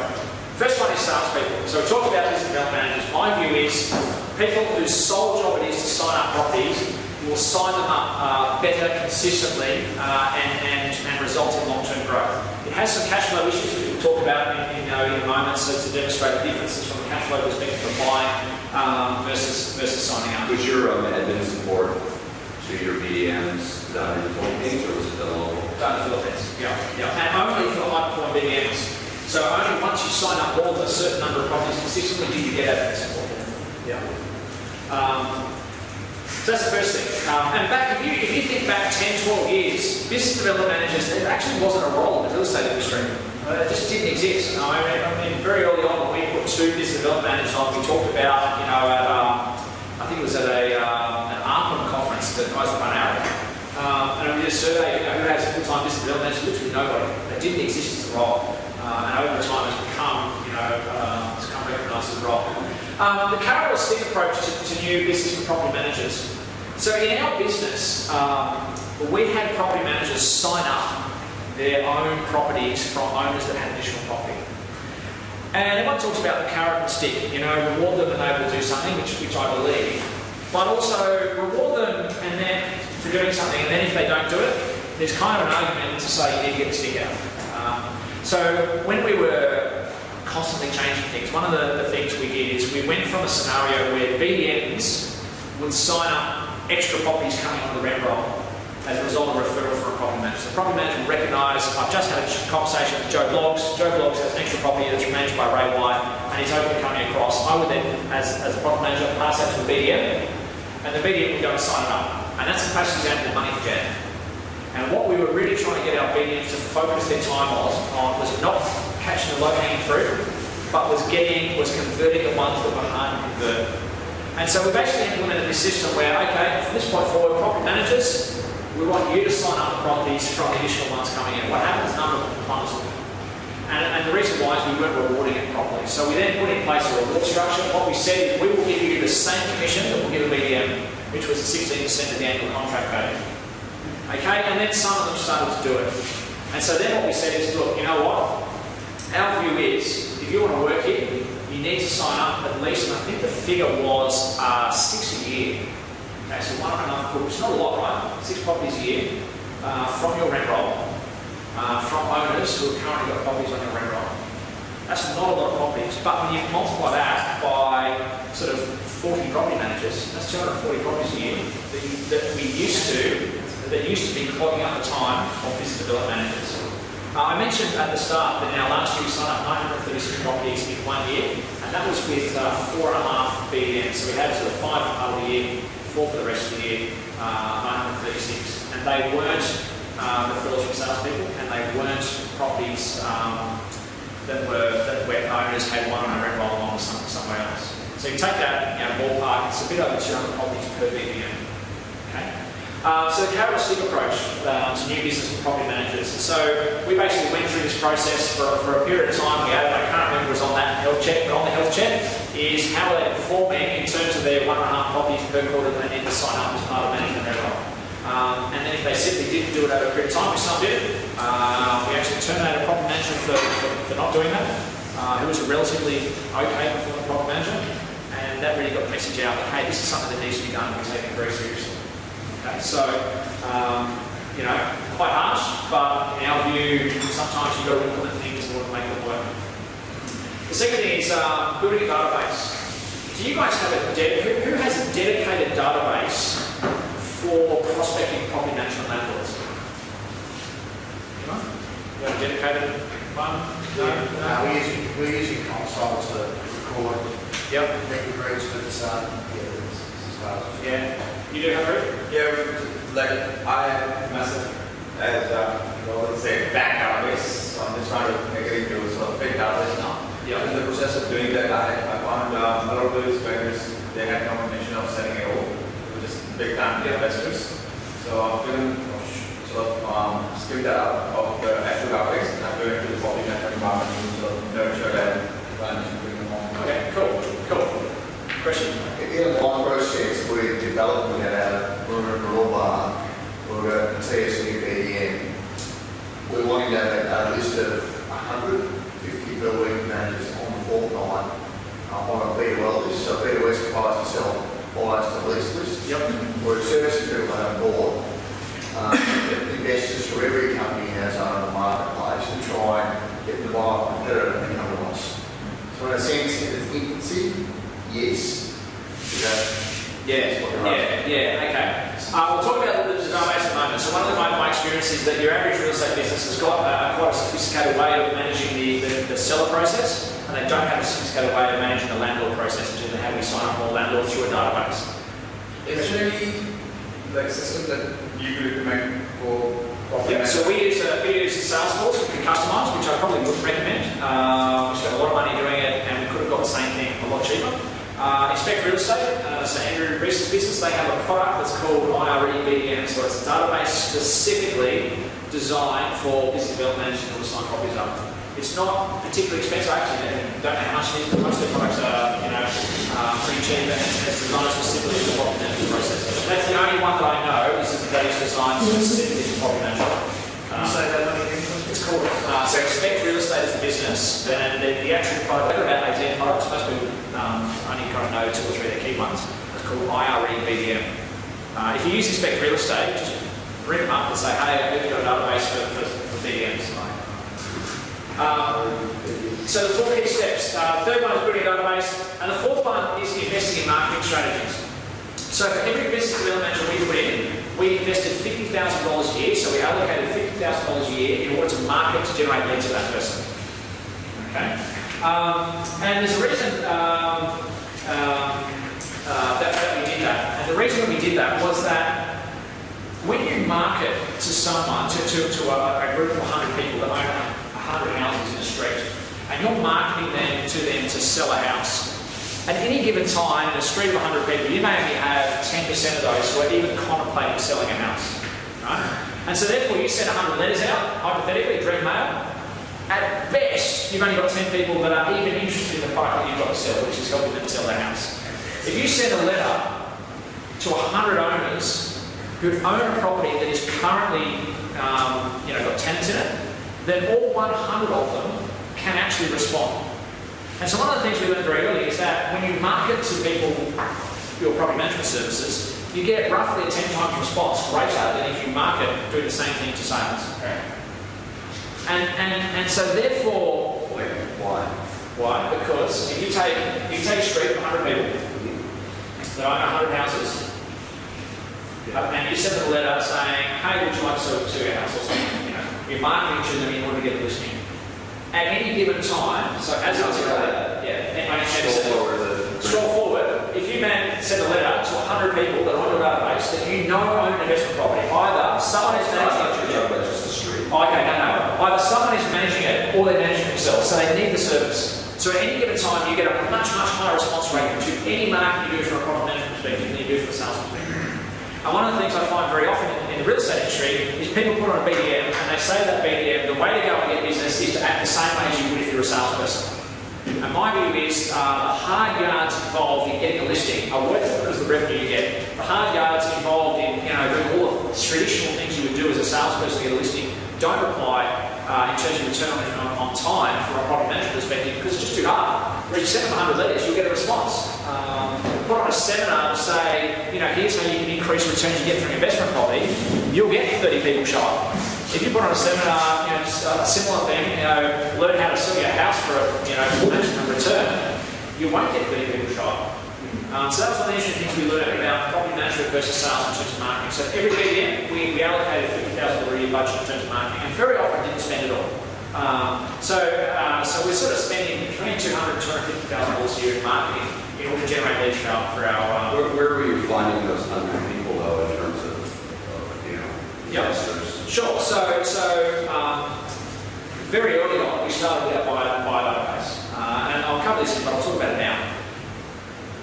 Think about your market and how many people in that market are first-time buyers. And Tim, ballpark percentage? Very small. Yeah, I would say 5%. 10%. Okay, 10%. So in your market, 90% of all buyers either have a house to sell or a house to rent. Yeah. And that's like step one. It's so much easier if you're a sales business because in your market, 9 out of 10 buyers have a house to sell or a house to rent. And there's your database. Literally, all you need to work out is who has a house to sell, which salespeople should be doing, and often don't, as you would know, obviously managing salespeople. And the problem is that salespeople, while they put some level of effort in finding out who has a house to sell, they often won't put that much effort in finding out who has a house to rent out. So if upgrading, they've got a house to rent out, they might be boring. Okay? One of the things that we did in order to capture all that information is when a lead comes into a salesperson as a buyer from somewhere like realestate.com or Domain, we basically used to route that lead off to a second database. So what would happen is that Joe Bloggs is interested in buying a house off Tim. They've seen 10 Smith Street that Tim's got listed. They put in an inquiry through realestate.com, and the back end of realestate.com somewhere is Tim's email address, and that lead gets sent to Tim. What we do is stick a comma and put another generic email address, and that lead will also get sent off to us. And, you know, after Tim had time to follow it up, it might be 4 weeks later down the track, we would say, okay, you've had 4 weeks to deal with that. If you haven't come up with that, you know, with that buyer as being either a seller or a renter, then it's our time to have a crack at it. And that's what we did when we had both Market's business and the property management business. The problem, of course, which is one of the reasons that we shouldn't have done it, is that when we sold the sales business, we lost access to all of those buyers. And the buyers are absolutely gone. Because you could build an entire database. Unfortunately, our database was big before we actually did that. But you can build an entire database of buyers. You know, I mean, how many buyers will come across a Fletcher's office on a monthly basis? Hundreds, right? Yeah. We have a huge amount of buyers that are unclaimed in our database that come from our business. That's just absolute gold mine. So you need to be going through these sheets. Okay, once again, I'm getting a little bit ahead, but I'll explain one of the things we did with those buyers. First thing we did, we would send them a survey. So it was really primitive in the early days. We'd send a survey, monthly survey. So Joe Bloggs inquired on 10 Smith Street that Tim's got. Tim has probably followed them up because they're a good salesperson and found out if they've got a house to sell or if they're interested in buying this one. Other than that, that person's gone, never to be spoken to again. And that's typically what happens in real estate agencies. Yeah, that's what happened to me. What we would do is we would send them a survey saying, you know, hi Bob, you recently inquired on 10 Smith Street because we've got that information from their initial inquiry, so it was an automated process. We noticed you inquired on 10 Smith Street with Tim. We just wanted to rate your experience in dealing with Tim and ask you a couple of quick questions. And the quick questions were, do you have a house to sell? Are you a first home buyer? Because if you ask them if they're a first home buyer, they'll often say no. If you ask them if they've got a house to sell or a house to rent, they will also say no. So if you ask them if they've got a house, if they're a first home buyer and they say no, you know they've got another house. And so once you know they've got another house, you then say, are you thinking of renting out your existing house or potentially selling it? And you would get a very small percentage, maybe 10%, 5%, who would just respond to that. Straight away you know. And that's an entirely automated process. So if you thought, you know, Fletcher's came across 1,000, 2,000 buyers a month, there is 200 leads, there is 10%. Every single month that you know got either house to rent or house. And that could be automated. Well, yeah, you automate the process. Yeah. Initially what we did is we actually had it manually done in India. So they would basically, every week, they'd take all the buyers, they stick them into an Excel spreadsheet, they'd upload the information to Survey Monkey, out would go to survey, we click the responses, and then one of the videos. This could probably go to prospecting probably. Yeah. So that's In the angle room, I agree with said, and then eventually. So that's an example of, you know, the question I often get: how do you build a database? You've already got the database. The question is, what are you doing with it? And the simplest, easy ways to do it. I'm just going to skip this stuff on BDMs, okay? And go straight into CRM. So once you've got a database of buyers, you then put them in your CRM system. And the CRM system, if you're looking at implementing a specific CRM system, needs to do a few basic things. And I'll show you some sort of snapshots of some of the things that we need to track with our CRM system. So first thing is, obviously, it needs to keep track of potential landlord's details and all activity with that landlord. Okay? And when I say all activity, did they buy a house off you? Did they sell a house? When did they respond? All of the email marketing that went out and how they responded to it over time. Did they receive an invite to, say, a webinar on how to increase the returns they get from investment property, etc., etc. Second thing is provide snapshots of the new business pipeline so that you can manage performance. Okay, remember we talked about earlier, with salespeople we're dealing with a much smaller number of potential sellers than a BDM. A good BDM is dealing with 60, 80 actual live potential landlords at any given time, and so lots of stuff has potential to fall through the cracks. So it's very, very hard for them to remember what's going on. Obviously, have to measure the activity of the BDMs, how many telephone calls they're making, how many meetings they're having, how many appraisals they're doing, etc., etc. And where possible, this automate marketing. So when you have forms on your website about free rental appraisal, these feed straight in to your database, which a lot of products can do in this day and age. Back then, it was probably more difficult because we implemented this 6-8 years ago, probably more 10 years ago. This is an example of the pipeline funnel at any given time. So this was just a snapshot. I don't know if it's got a date on there. It doesn't have a date on there. But at any given time, what you can see here is a funnel of stuff that we've got going on. So at this particular snapshot of time, we had 101 new opportunities that at that snapshot of time have been there for that particular month. So that snapshot of time, so 101 new opportunities. That means that we've identified someone who has a property to rent. And as they then go through the funnel, we then would have had 178 people that hadn't been categorised as, say 100 here, 178 people that we knew were a listing opportunity, meaning that they had responded to something to say, I'm not happy. They had a low net promoter score survey when we surveyed them about their current property manager. They had indicated that they had a property rent from a salesperson. And keep in mind, I should point out, we used to get referrals from salespeople that didn't work in our office. So we actually had a campaign to actively manage properties that were effectively off the database of salespeople that worked in Brad White's and Elgate, etc., in order to have them refer to us. Okay? Which is probably a little bit cheeky, but you'd be surprised how many salespeople have so little confidence in the property management in their own office. And if you can show them two things: one, you'll give the referral back to them, the principal won't take it, and two, that you can actually manage it properly, they will refer you instead of their own office. That happens a lot to us where we manage a property, let's say effectively, and mixing a system with Judge Craig Marshall White, they've been called in, and you could say why, you raise that question. However, we know that salesperson didn't make any effort to put it on their own company's rent roll. They had to follow that own with the pure intention to get the sale. Yeah. So we're not rewarding it, it's just they don't chase it, it comes to us. Yes. Through whatever. But we don't get a chance to go and propose it, and it's gone off to them, and we only say, why? Oh, they've been keeping in touch with me. Now, we can say we address it at our end, but they've done a terrific job in maintaining contact. So that does happen in that way as well. Absolutely. I think internally in your businesses, so you've all got salespeople that you employ, I would highly recommend doing a couple of things. One, paying them for referring the business across to your own business, and two, guaranteeing that anything that they bring on your rent roll, you will give back to them. Okay, cool. A lot of businesses don't, and it's just it just leads to having them refer property management elsewhere. Currently, our system is that we get 1 week's rent for the salesperson. Is that? That's what it is. One of the other things that we did, my question is that.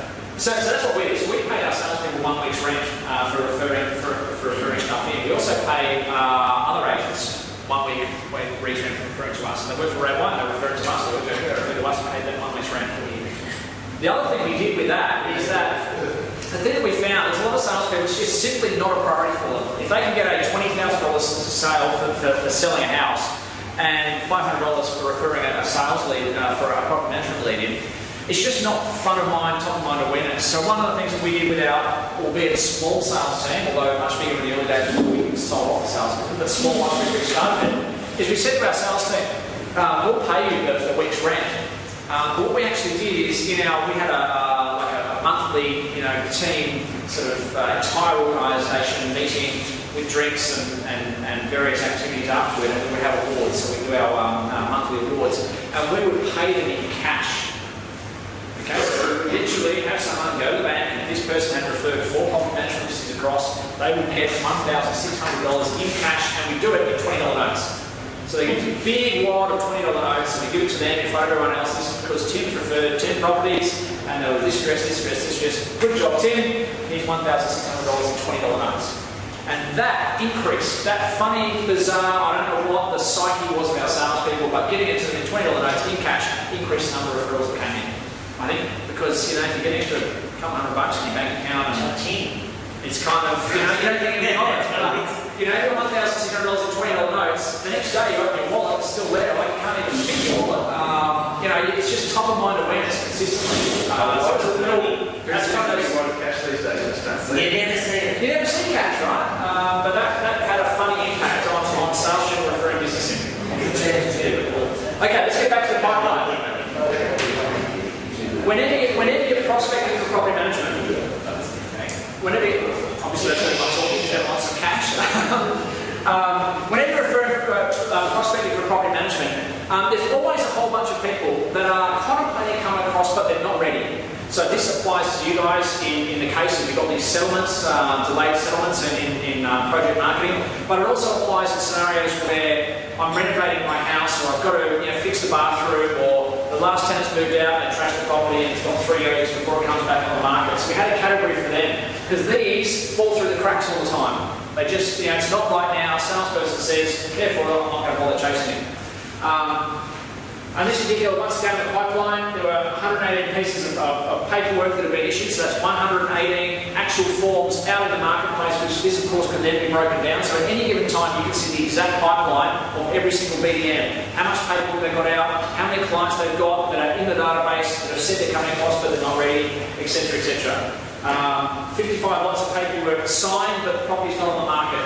So it might it's got another week to move out, or I haven't taken photos yet, etc. And in this case, 41 that are listed, exclusive, we're marketing them, soon to be rented, we pick them up as property management. And this scenario, that snapshot in time, there are 14 we're simply picking up off other agents. And that's the level of granular detail that would have helped up there, would have applied to the entire organisation, so it would have been all 4 or 5 BDMs. And of course, you can then break that down into snapshots on a per BDM basis. And the reason that's so important is that the problem you have in property management is you get your lead generation right, you end up with so many leads, so many people in the database, it just becomes how do I, like draining leads, how do I work out who's at what stage of the process, which is why a CRM system for BDMs is so important, but it's so often overlooked. Okay? A lot of CRM system can then give you also this level of data, which becomes really useful in determining things like average rent amounts. Okay, managing the average rent of properties that you sign up has a big impact on property management profitability. So one of the things we wouldn't even market to an owner who had a property that we thought was going to rent for less than $250 a week, because the time and effort in following that up simply wasn't worth it. Managing things like, this is the average contract value. So the average business, so if you look at July 2013, average contract value of property coming in was just under $2,000. Okay, and you see here it started to slide off. Why was it starting to slide off there? And even measuring that on an individual basis. So you look at this as a snapshot, it could have happened any time during the month, but it's sort of, what's that, 10, 20, 30, 40, so 70 on properties, so probably towards the tail end of the month. And here you can see the different business development managers. That's not actually me, by the way. Salesforce is really expensive for each user license, so whenever a property manager signed up a property, they would stick it under my name. So I never signed the properties up. So that particular month, 15 properties have been signed up purely by the property managers. Here's some numbers on property managers. So that's probably somewhere, sort of 70 odd properties, they're probably 2/3 of the way, certainly the second half of the month in terms of performance. Chris? Yes? There's a stop there. I know tomorrow's about disruption in technology, which is great. Yeah. We've got about 14 minutes left before lunch. Can you go big picture again? Okay. Sure. No problem at all. Finish up with to make sure you're covering. Yep. Yeah. Well, that's what I said. You can go for 6 days on the nuances of property management. So that gives you some perspective. Look, the takeaway from that is BDMs must have a CRM system. And if you really want to grow your property management department, like you're serious about growing it, you need to have someone whose full-time job it is to do it. And on top of that, my view is that property managers should be signing up their own properties from people on the rent roll. Okay? That's what we're doing here. We make the money. Just a question on the database. We use Box and Dice. From what we know, is Box and Dice going to be sufficient to run a database for property management? If you can do all those things, yes. What I would do is ring IRA BDM. I have no vested interest in Spec Real Estate, but I know they have a product that is specific for that space, which is currently the largest specific BDM used product in the industry. Comparing to what Box and Dice does, use whatever you think is more appropriate. The other thing about generating leads, this is once again going back out to high level. This is around your overall internet strategy, so maybe related to you, Sarah, from a marketing perspective. But if you look at a website, any real estate website, they are all fundamentally flawed. And I say that's kind of a bit of tongue in cheek, but when you think about it, if you want to grow your business, you need more landlords or you need more sellers. right? More landlords, more sellers. That's how you grow your business. And if you look at any real estate website, let me just scroll through this. Any real estate website. So there's Nelson Alexander. And if you look at this, it's all about, do you want to find a property to buy? Now I can tell you, and you all know, if someone is out there looking for a house to buy, they don't go to Nelson Alexander's website. Right? They go to realestate.com, they go to Domain. You cannot compete with realestate.com on Domain. And they're all the same. So Fletcher's is the same, they are all the same. And so this is just something to be aware of. The key to marketing well, and the second thing they follow, as soon as you scroll that up, you then get to featured properties. And this is featured properties for sale. And there's almost nothing on there that relates to property management except these two little tiny things up here. This one is irrelevant, we don't need more tenants. What we need is more landlords. And interestingly, when you go in there, there's not even a form, so this is yesterday on Nelson Alexander, there's not even a form to capture information. And the same applies, which is this, Just Craig. It's exactly the same. It's all aimed at, do you have a property to buy? And as you scroll down, these are the places that we love, which they invest their featured listings. Same with Ray Wyatt, same with Harcourt's, same with Fletcher's. Okay? If you really, and it's all about, do you have something to buy? Do you have something to buy? Do you have something for sale, etc., etc., etc. Okay? This was our website. Now, I'll preface this by, we were specialist property management only, so it's slightly different. But, if you have a look at this, the only thing that relates to tenants is this section here. Everything else is about, try and run express offer for free to get this bonus. You know, click here to find out more. Free newsletter, keep abreast of the latest trends. Free DVD, learn how to maximise the returns you get from investment property. Free rental appraisal, find out quickly, easily, and for free how much your investment property should be renting for. Now, this one, interestingly, has the same text. And that would have been because at the time that I took this snapshot, which was a couple of years ago, we would have been split testing the difference between this headline and this headline in terms of getting people's information. And what we don't want to do is skew it by having slightly different text. So we go, okay, free on-demand webinar, find out quickly and easily, blah, blah, blah, blah, blah. And you click on any of those buttons, it's all aimed at how do we generate the name, address, email, and if possible, a phone number of someone who potentially has a house for rent. Because we know once they're in the database, they will get more information from us and they will see us eventually as the experts in the industry. People change properties when something goes wrong or when it's empty. And so just like when someone's thinking about sales, selling a house you need to do the person they're thinking of, it's the same in property management. And so you apply, once you've got them all in your database, very, very simple strategies. Okay, so that's all I'll cover you know, on that. That's what I covered earlier. Skip through all that. Okay. I thought I'd finish with, any questions on that? No? I'll be around anyway. I thought I'd finish with, do I buy or do I grow? Because that's, I know you guys, Fletcher's corporate have been buying. Anyone else, any of the franchise businesses that are corporate involved? Yep, a couple, okay. Let me finish with this. And I'm going to race through it in 10 minutes. You covered the 3 months, Sorry?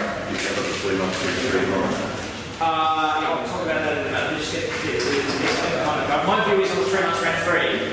We only provided, so a lot of people, you would have seen advertising, I'm not sure it was on that screenshot. We offer 3 months rent free all the time. But you only got it as an owner.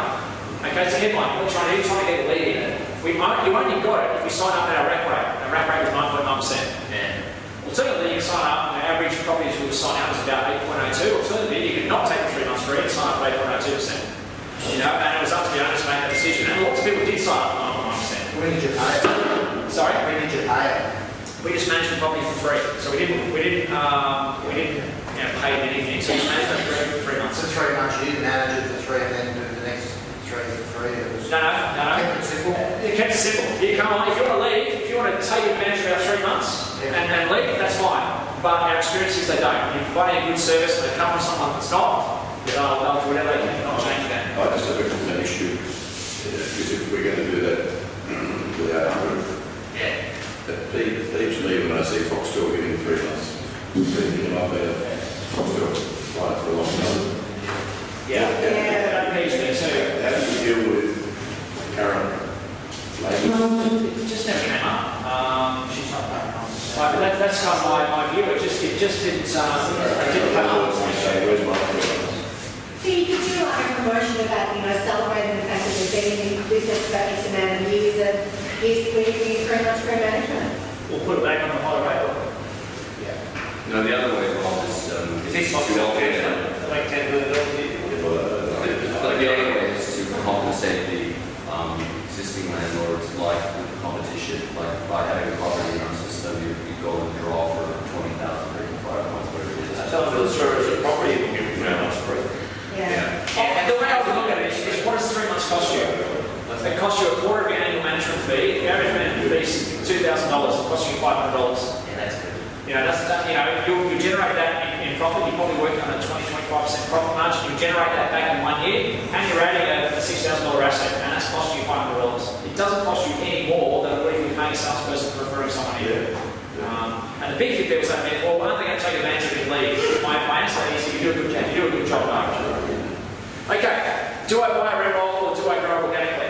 This is a numbers exercise. Okay, acquisition-based growth, long term, is not financially sustainable. What I mean by that is that, so this doesn't mean don't buy rent rolls, because I actually think in certain circumstances buying rent rolls is the right thing to do. But let me explain the metrics behind why rent rolls are valued at why they're valued at the level they're valued, which is very high. Okay. Sorry, can you see that? Just getting close to the numbers. Okay, so if you take a business that has 300 properties under management, and for the purpose of this, so it's a $450 a week, 8%, 5% interest on any loan that you get from Macquarie Bank or whoever at a 3 times multiplier. Now those figures may not apply to you precisely, there will be some combination of those, and the maths still work out the same, okay? Let's just say you had 300 properties on your rent roll, and it would be generating around $561,000 in revenue per year. Okay? Let's just do a very, very quick profit and loss for an office. You've got fixed costs of $200,000, things like rents, etc., etc. Okay? I need to explain the numbers in order to get the concept. Okay? Because we're going to play with these fixed and variable wages. Because the issue is when you buy rent rolls, you assume you are going to have the same fixed costs forever, and that doesn't apply, which makes them attractive to buy early on, but less attractive to buy at scale. Okay? And what you then end up with after your fixed and variable wages is you end up with profit. In this case, $21,000 profit on that particular rent roll. My view is a rent roll of 250 properties in most real estate doesn't make a profit. Okay, or it's break even. Now let's just say you wanted to buy 300 properties and turn that into 600. Okay, all of a sudden your revenue doubles. Okay, your fixed costs stay the same. Your variable cost, which might be the cost of electricity or power or whatever, might go up a little bit. Your fixed wages, which might be the receptionist, don't change, okay, because one receptionist can service an office for 600 versus 300. But your variable wages, which your property managers do change. So here I've kind of got 3 property managers, $70,000, can manage 300. You can probably deal with 7. What have I got? 7. Yes, I've got 7 property managers there. 5. Oh, sorry, 5. I've got 5 property managers there, and you've got 600 property managers. You can probably deal with that. 120 per person, right? And so then what you've got is you've got a scenario where your profit is now $331,000. So because you've taken those extra 300 and stuck them in the same building with one receptionist, the same trust account, etc., etc., you've basically doubled revenue, only put a little bit of expense on, and all of a sudden you've got $331,000 in profit. You've also added acquisition costs, $81,000 in interest. That's assuming you finance that rent roll. Okay, so after paying your interest, you're getting a 19% return on your investment. That makes sense to do. So when you're at 300, it makes sense to go and buy another 300 if you can fit in the same office. But here's the problem. You can't keep doing this forever. Because eventually, if you add another bunch on, you grow out of your building and your fixed costs, which you thought were fixed, because you can fit it all in one building, don't fit in. And therefore, it doesn't scale, because your fixed costs all of a sudden aren't fixed, and that goes up, etc., etc. All of a sudden, you need an office manager because you've now got, 11 or 12 property managers. All of a sudden you need some extra costs. And second time round, do it a second time and adding another 600, all of a sudden your return goes down to about 6.3%. Okay? If you think about the multiplier of EBIT that you're buying a rent roll at, okay, so your gross management fees multiplied by 3.8 times, makes the purchase of a 300 property rent roll in the vicinity of sort of 3 times that, $1.5 million. You're actually buying that at a factor of about 10 to 12 times EBIT. Okay, so once you take off 5 or 6% interest, the interest rate's very low at the moment, probably more than that, so on a commercial rent roll loan. What you end up with is a very, very low return on investment. But on top of that, you also need to spend more money on replacing the properties that you're now losing. Because instead of losing 15% of 300, you're now losing 15% of 1200. So you've got a hidden cost in there that most people don't take account of, and as a result, they slip back down to that level of equilibrium. So, do we buy or do we build? My view is, if you're in this scenario, it makes sense to buy if you're not increasing your overhead. Okay? But ultimately, long term, the only way to sustainable long-term growth in really big numbers is to organically grow. But it also comes with problems. So in your scenario, Daniel, 17 properties, my view with your business will be grow as fast as you can, because you're losing next to nothing because you've got next to no properties. Grow as fast as you can to 100, 200 properties. Then buy, because you borrow against your existing 200, so you'll be able to get your financing without having to have a whole bunch of other assets. So you can finance it at really low levels of interest. Stick in another 200 or 300 on top. Work your business development system out so that you're actually replacing all those properties, and then focus on building from there. That's the kind of strategy that I would look at. So in offices, you would have a bunch of offices around that aren't at capacity in terms of space, and you've already got a receptionist, etc., etc. They're the ones that you would buy for. But where you're already at capacity in terms of space and those sorts of things, that's when you start. Building over a period of time. Okay, so you're really using the building to top up once you've got critical mass, and you're using the buying to get to critical mass. Long-term, large-scale organic growth has a similar problem, and that is the cash flow issue. Okay? If you put on a BDM, you put on 5 BDMs today, and you don't have the cash to finance it, you will go broke. Okay? And most people don't get that, and here's why. This will take 2 minutes. Once again, there we go with the maths. Okay, let's just say, and for argument's sake, we've got 3 different performing BDMs. One that signs up 84 a month, one that signs up 84 a year, one that signs up 120 a year, one that signs up 156 a year. Okay? Let's just assume our wage is 55,000 and they get a bonus similar to what I explained earlier on, like a percentage of gross management fee, roughly a week's rent. Okay? Now this guy now says he wouldn't get any bonus. The reason is because he hasn't signed up, he hasn't met the minimum performance criteria every month. Okay?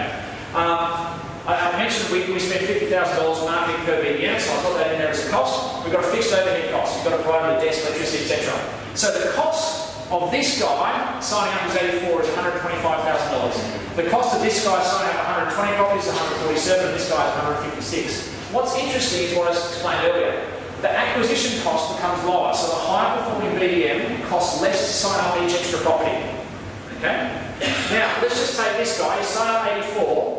In year 1, he signed up 84 properties, and we get roughly ballpark $2,000 per property per year. But he didn't sign them all up on day 1 of the year. He signed them up over the course of the year. So the one that he signed up on the last day of the last month of the year, we got no revenue for.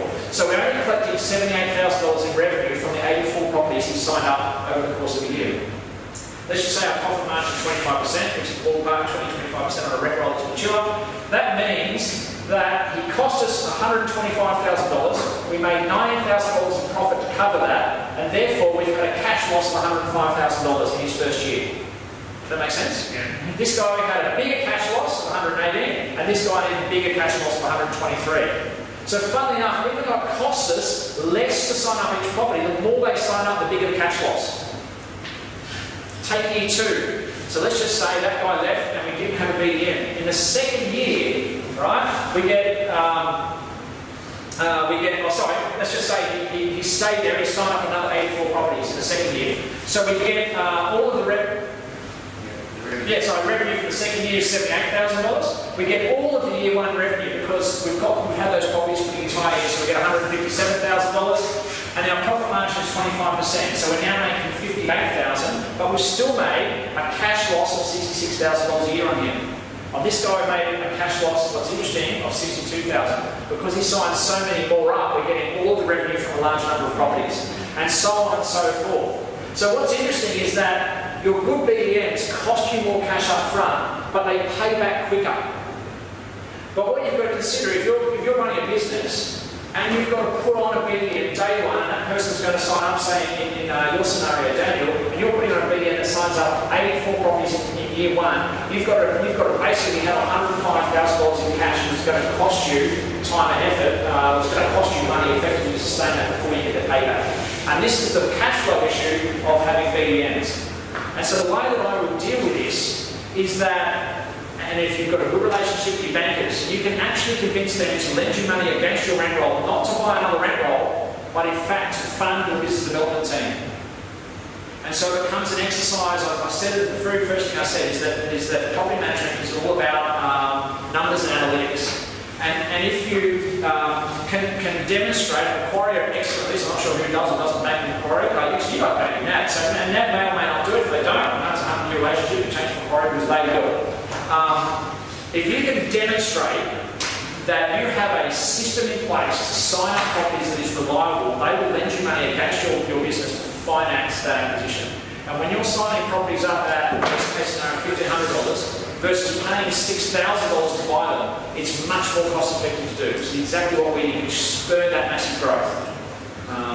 And that is the whole theory of, do we buy or do we grow? We buy initially to get to critical mass, and from that point on, we grow, and we use the value of the rent roll to borrow against in order to finance and cash flow to grow. If that makes sense.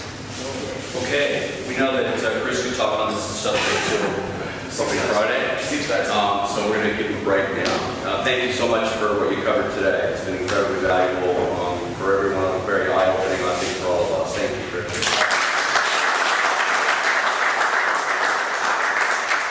A number of logistical things. One, both Chris's presentations will be in Daily not long after I get back. So you'll have those and all the notes that are associated with them. Number two, lunch is in the same place as we had to do last night. They've actually moved us back into the restaurant for some reason. So we're in the restaurant. Our families will see Fletcher's signs when they go there now. So instead of being in the back, we'll be up there for the buffet. It's a lunch buffet from 12:30 to 1:30. Tonight, I just want to remind you again, we're off-site. We're at Hemingway's down in the marina. So we're meeting at reception. The first bus leaves at 5:30. Second at 5:45. Don't leave at 5:45. We have to have half people on both, or we don't fit. It's just a smaller bus. So 5:30, please be at reception, and some people go then, and some will go at 5:45, and the meeting returns at 9:30 and 9:45 tonight. Any questions about any logistics of today? Okay, tomorrow morning,